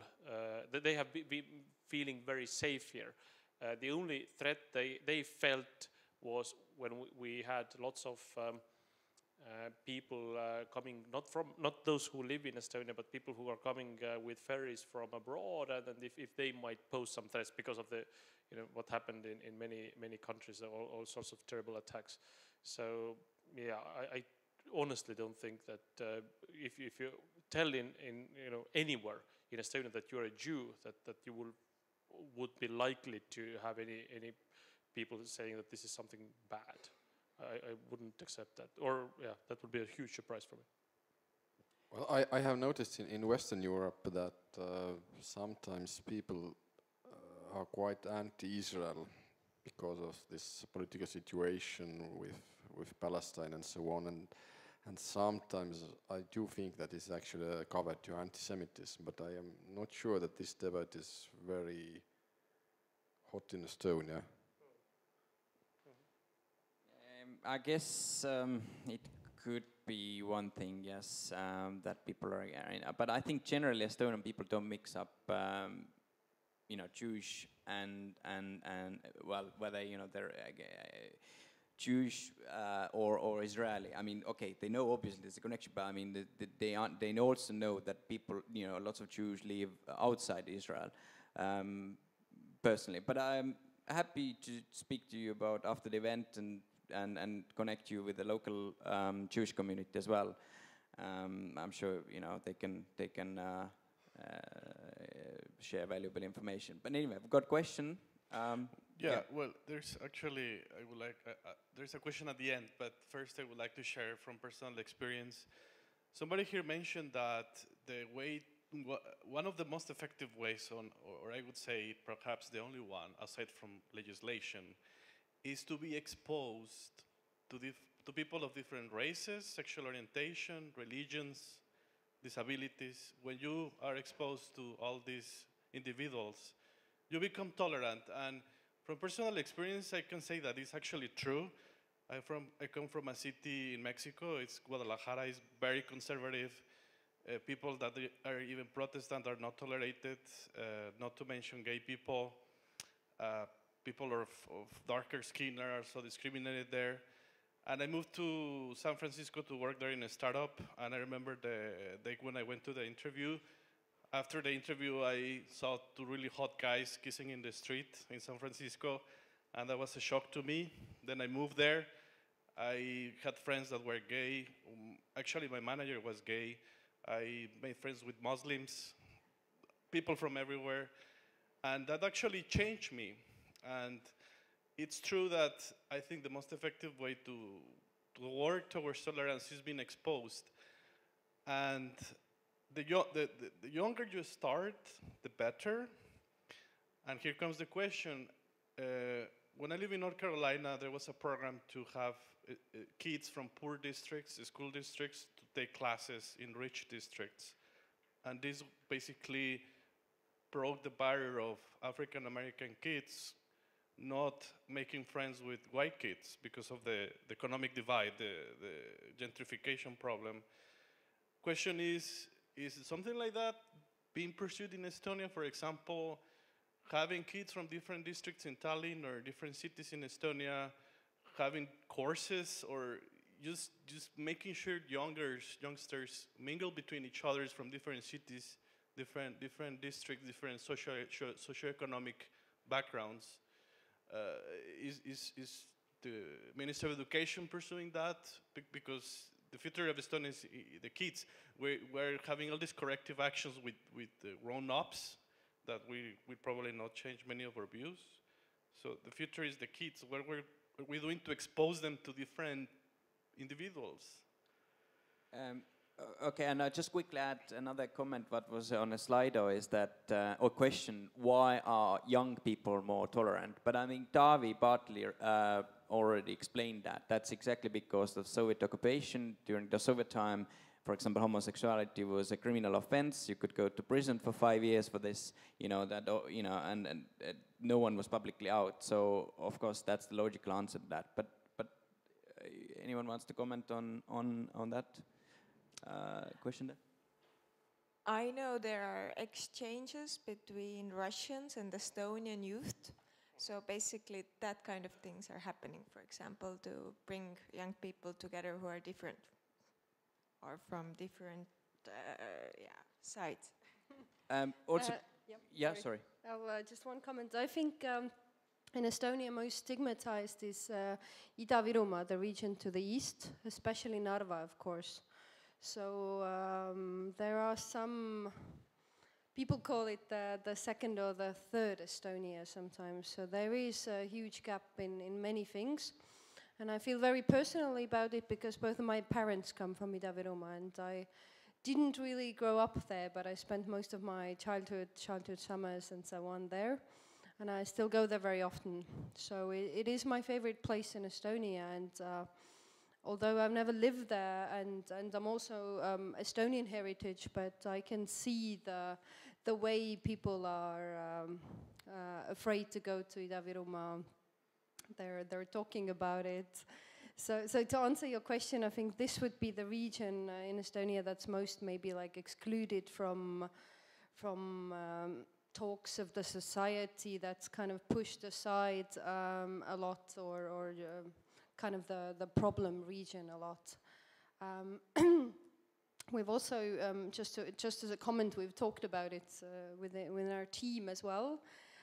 Exactly, that we are having this privileged Kalamaja Telliskivi location here with the like-minded people most of the time, that it might also be maybe time for us to do an event in Narva, for example.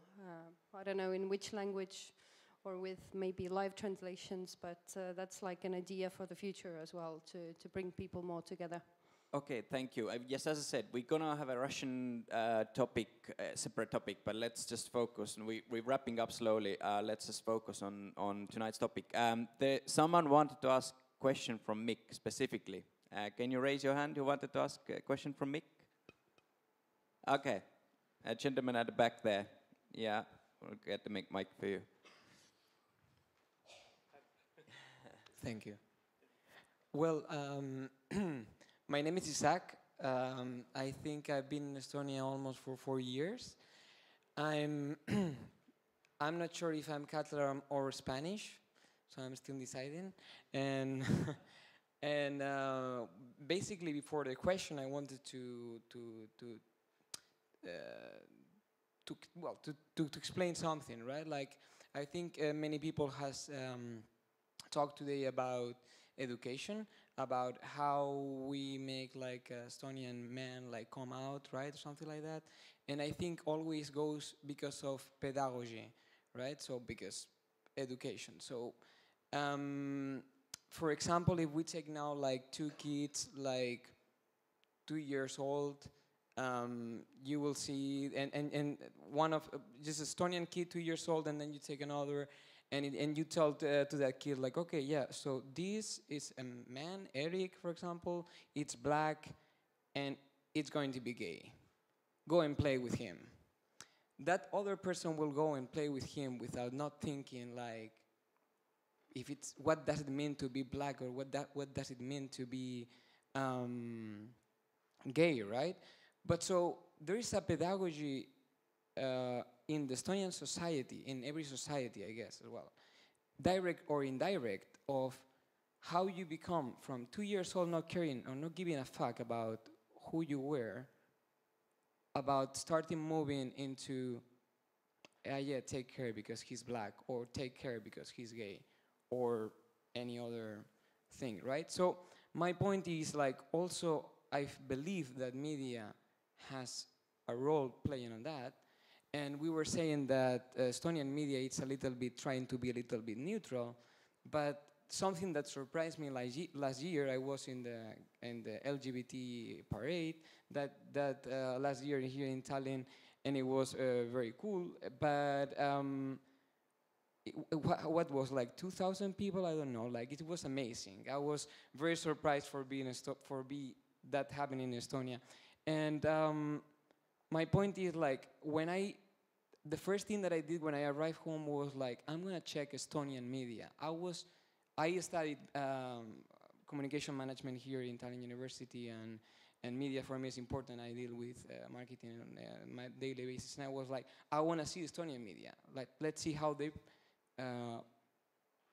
reproduce that, right? And the first thing that I see in Postimees, being center-right, conservative, I don't know, for example, it's this talking about Messi. The Estonian news, not the English version, right? The Estonian version, the first topic was Messi, and I was thinking like, oh, but I don't know, this in Catalonia maybe talking about Messi is something that sells newspapers, but I didn't know that here was something so special.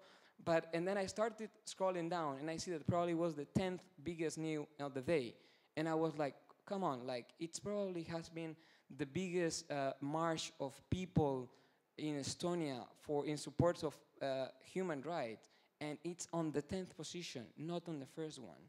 So, and the title was more like, yeah, the parade happened, but it could have been more like, I mean, in my point of view, I don't know, in Spain, for example, it would have been more like biggest march of human rights in Estonia for the last 10 years. First in the first news, right? Mm-hmm. So my question is like, do Estonian media has to do pedagogy, and how, and editors have to start probably switching. Thank you. Things, yeah. We got a question. So question is why the Estonian media does not place enough emphasis on diversity and human rights, basically. Why they don't highlight and something like that happen? Are you sure that it's true that the parade was not covered well enough for it was, all? I can say that it was covered, but when it came to galleries, for example, beautiful pictures, hundreds of beautiful pictures, the first 20 pictures are of the one drunken protester, and then the beautiful people. So basically his point was it's not, it should be more on like a top news, but it was number 10, you said, and that was Postimees though. There are two media groups, just, but of course it doesn't excuse anything. Postimees is a competitor, so I'm, well, I don't know. I do know how Delphi, this is another large online portal, yes, working. They are looking clicks. If people are reading, they are pushing these stories up. And if they are not reading, then the stories go down.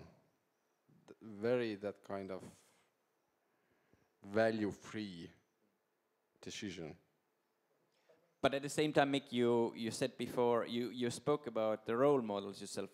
Don't you think that the Estonian media, perhaps they should interview also more those people who have, publicly come out, for example? I know there are not that many, but I mean, don't you think that media could play a bit of... Actually, media quite often searches these people.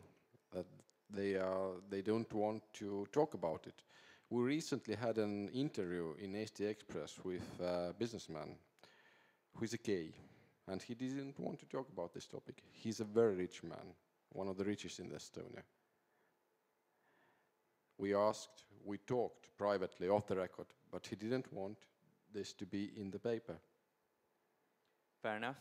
But why do you think? Why is it so? I mean, Taavi, maybe you want to comment as well. But you talked about, we mentioned politicians as well, and I know some of your fellow members, party members in the parliament who were gay, or at least one of them. And why is he not coming out publicly? Why do you think so? Because even though the party was quite supportive, right?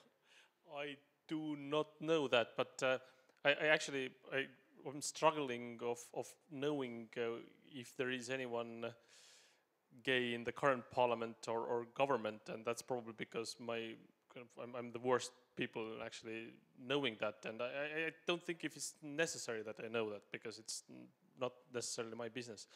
But having said that, I think what needs to be said also in defense of Estonian media is that if you compare the media action with the general atmosphere, I think they have been doing a tremendous job on getting things towards more understanding. Again, you cannot push it. You cannot do it like, now we put kind of something on the first page and say you must do that, or you must tolerate this, or then it would get a different reaction.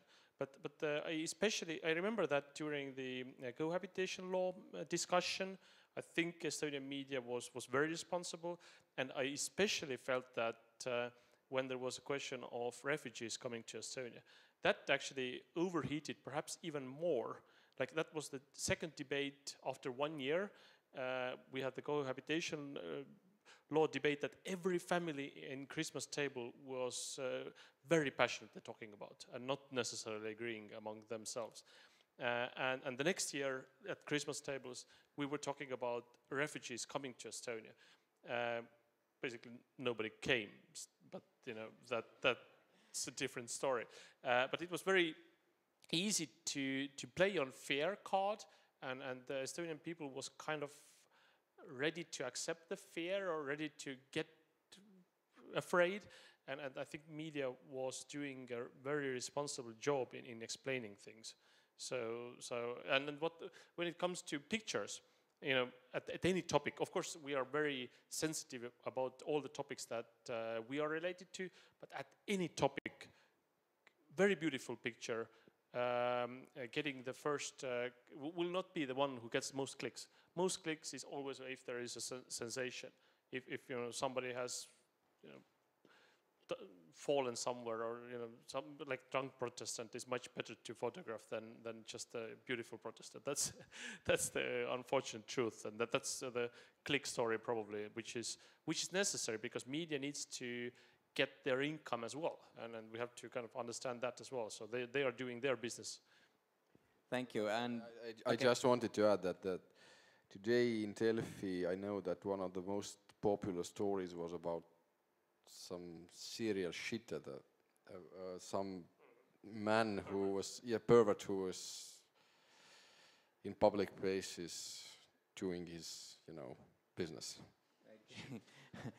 Okay, let's take a question there. I'm Hano, actually, so I just wanted to bring some positive light into tolerance and what goes on in Estonia. So me and my husband Josh, we're the ones that actually 3 weeks ago we got the living permit, and we had a small nuance over there compared to Christina and Sarah, was that because I was living there, you know, in my opinion, that shouldn't be an issue, you know, where you're living, because they are as much as married we are, and as of a couple.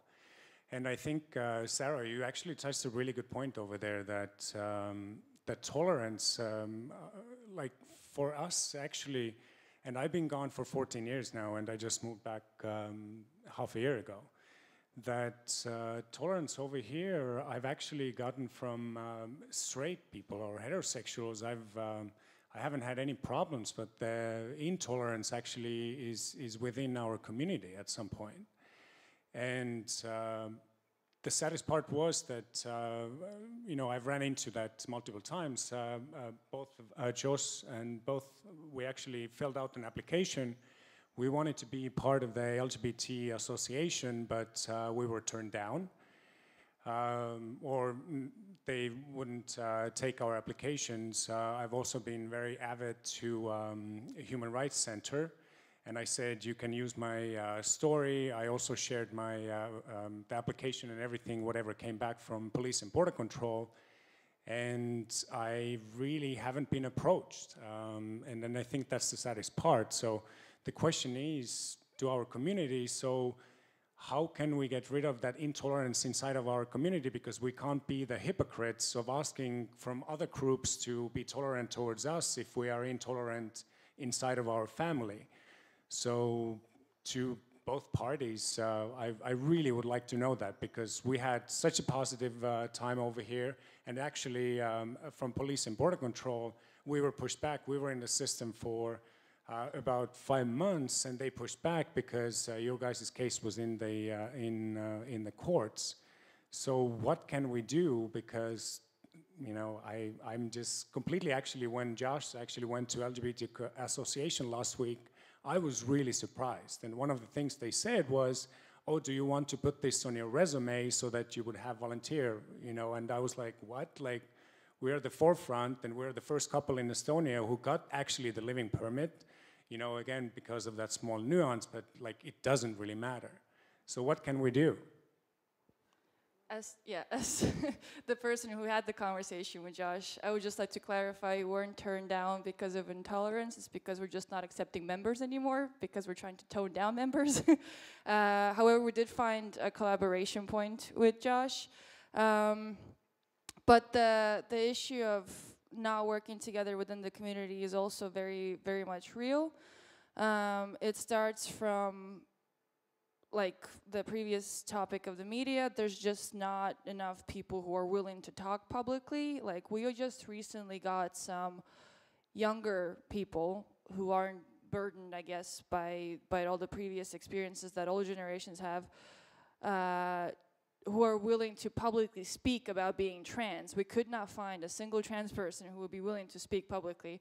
So on one hand, it's people who have a lot to lose, who are already vulnerable, don't want to speak publicly, and at the same time, people who are very comfortable, like the rich people or people in government or parliament, they're just very comfortable and they don't want to cause inconveniences to themselves. So the reasons are on like both ends of the spectrum. And within the community, as much as I hate to admit it, but the LGBT plus community is also just regular people. So just because you're gay or lesbian or trans doesn't make you a saint. You can still be a racist, you can still be a sexist, and that's unfortunately the reality. So there can be conflicts between, say, men and women who are all both gay or lesbian, but other differences come into play. There can be problems with, let's say, non-binary people who are in the trans umbrella, but let's say more normative trans people think that they're doing them a disservice by being too vague and confusing people because they fought to be very clearly one or the other gender. There's age differences. The unfortunate part about this here is that this is a very small country and the community is even smaller. So if there's two people bickering, that's already a huge loss because the people who are active in the community are even fewer. So that's why I'm very happy to see that Sarah and I aren't the only couple who are out and proud. And there's more diversity. But I'm not sure how to overcome the conflicts within the community because people are just so different. Same thing with the parade. Some people really supported the idea of the parade. Some people say I never want to see a parade again in my life because I remember too many of them from the Soviet times. Young people want it, older people don't want it. So there's just so many things that come into play.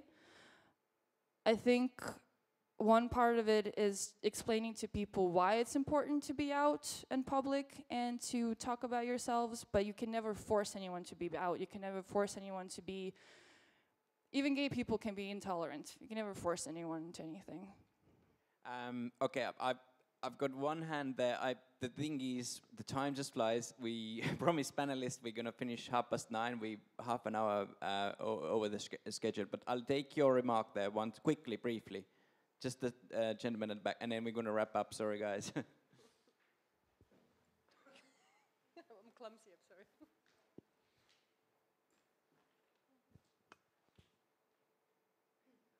Is it on? So I think the way to connect people is through activity. I mean, I live in Berlin, so there's a huge gay community over there, not just the youngsters. The fantastic thing about Schöneberg, which is an area over there, is that elderly people have a community where they do things. They're not gay first, they play dodgeball, they play different things. So I think it's activities. They have bingo, they play bingo every Saturday. So it's these small things that unite people. So I think people don't want to be gay first, they want to be all these other things first. So I think we need to organize simple activities that brings people together. It sort of forms debate.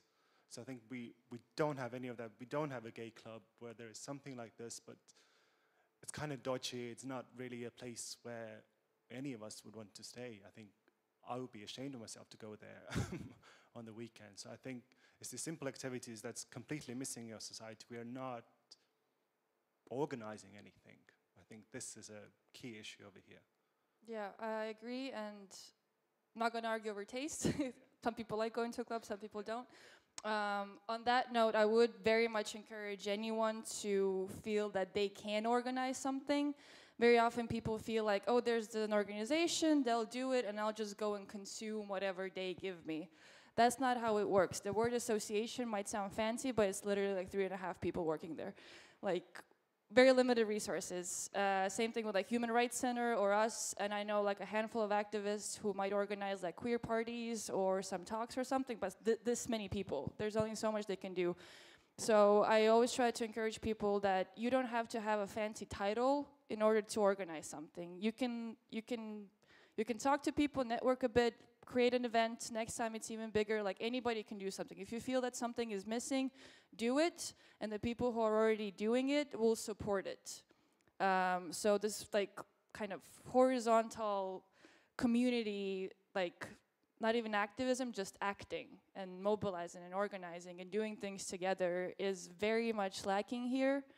I think it might be getting better with younger generations because they get examples from elsewhere as well. And they know it's a possibility. But the reality is that a handful of people need help from the community as well. So it has to come from within. So if anybody has any good ideas, please do it and we'll support it.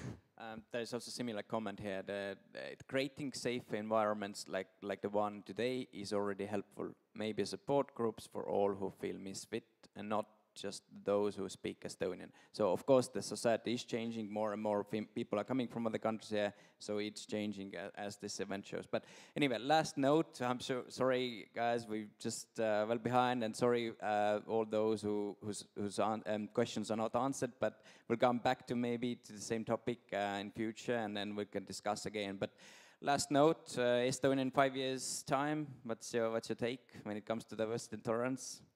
Let's end with a positive note. Small improvements, but not much. That's a skeptical view, journalist view. I don't think that was very skeptical because he said improvements. Okay. But I think time will take us to be more liberal for sure.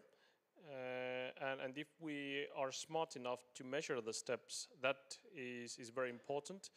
I think I'm not sure if you know, we want in legislation, we want to achieve there are sometimes small, but for you tremendously important changes. Of course, if you know there's a stupid bureaucratic problem that makes a distinction between you and Hanna and Josh just because of this technicality, then obviously the parliament or whoever has the power needs to deal with that, and that obviously needs to be done sooner than in 5 years.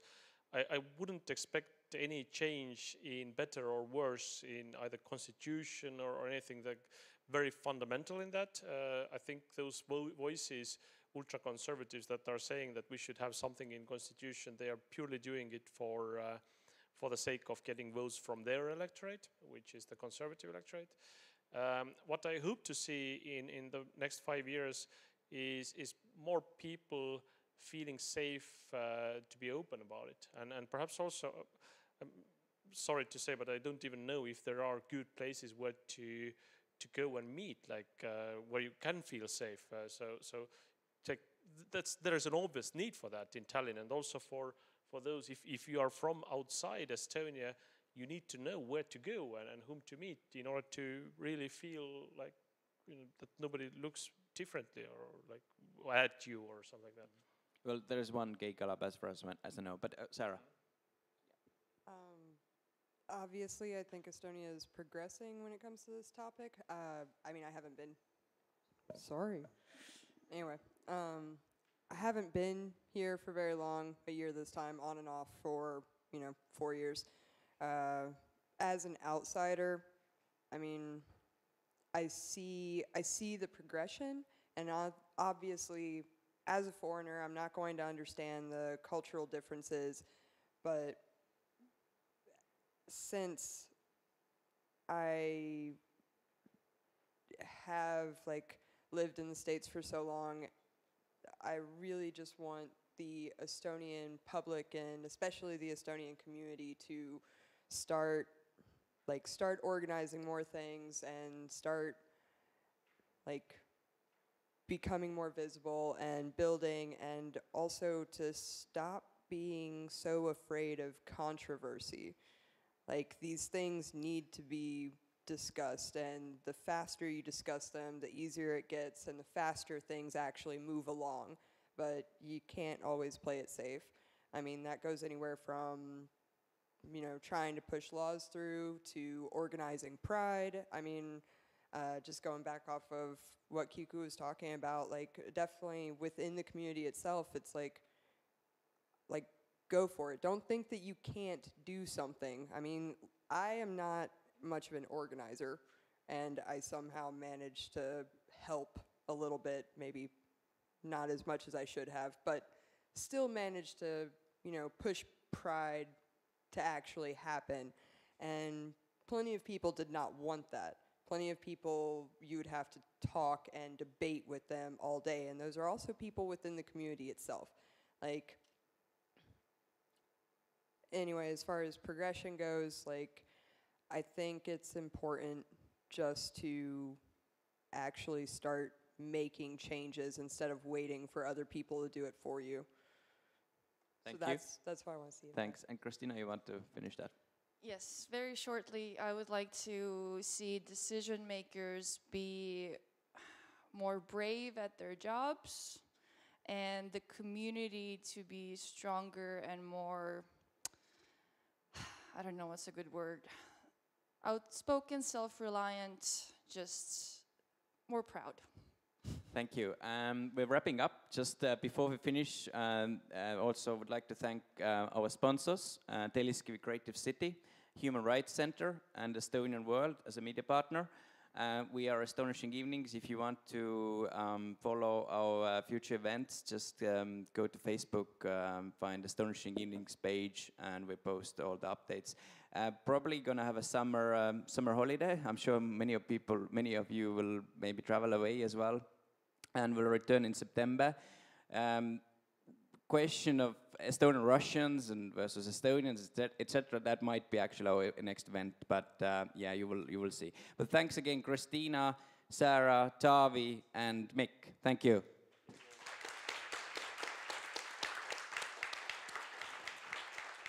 And thank you for coming. Nice summer evening out there. So our team actually will go to Pudel Bar, I think, have a few drinks. So if any of you want to join with us and have a sort of post-event discussion or just have a drink, that's also great. Thank you again.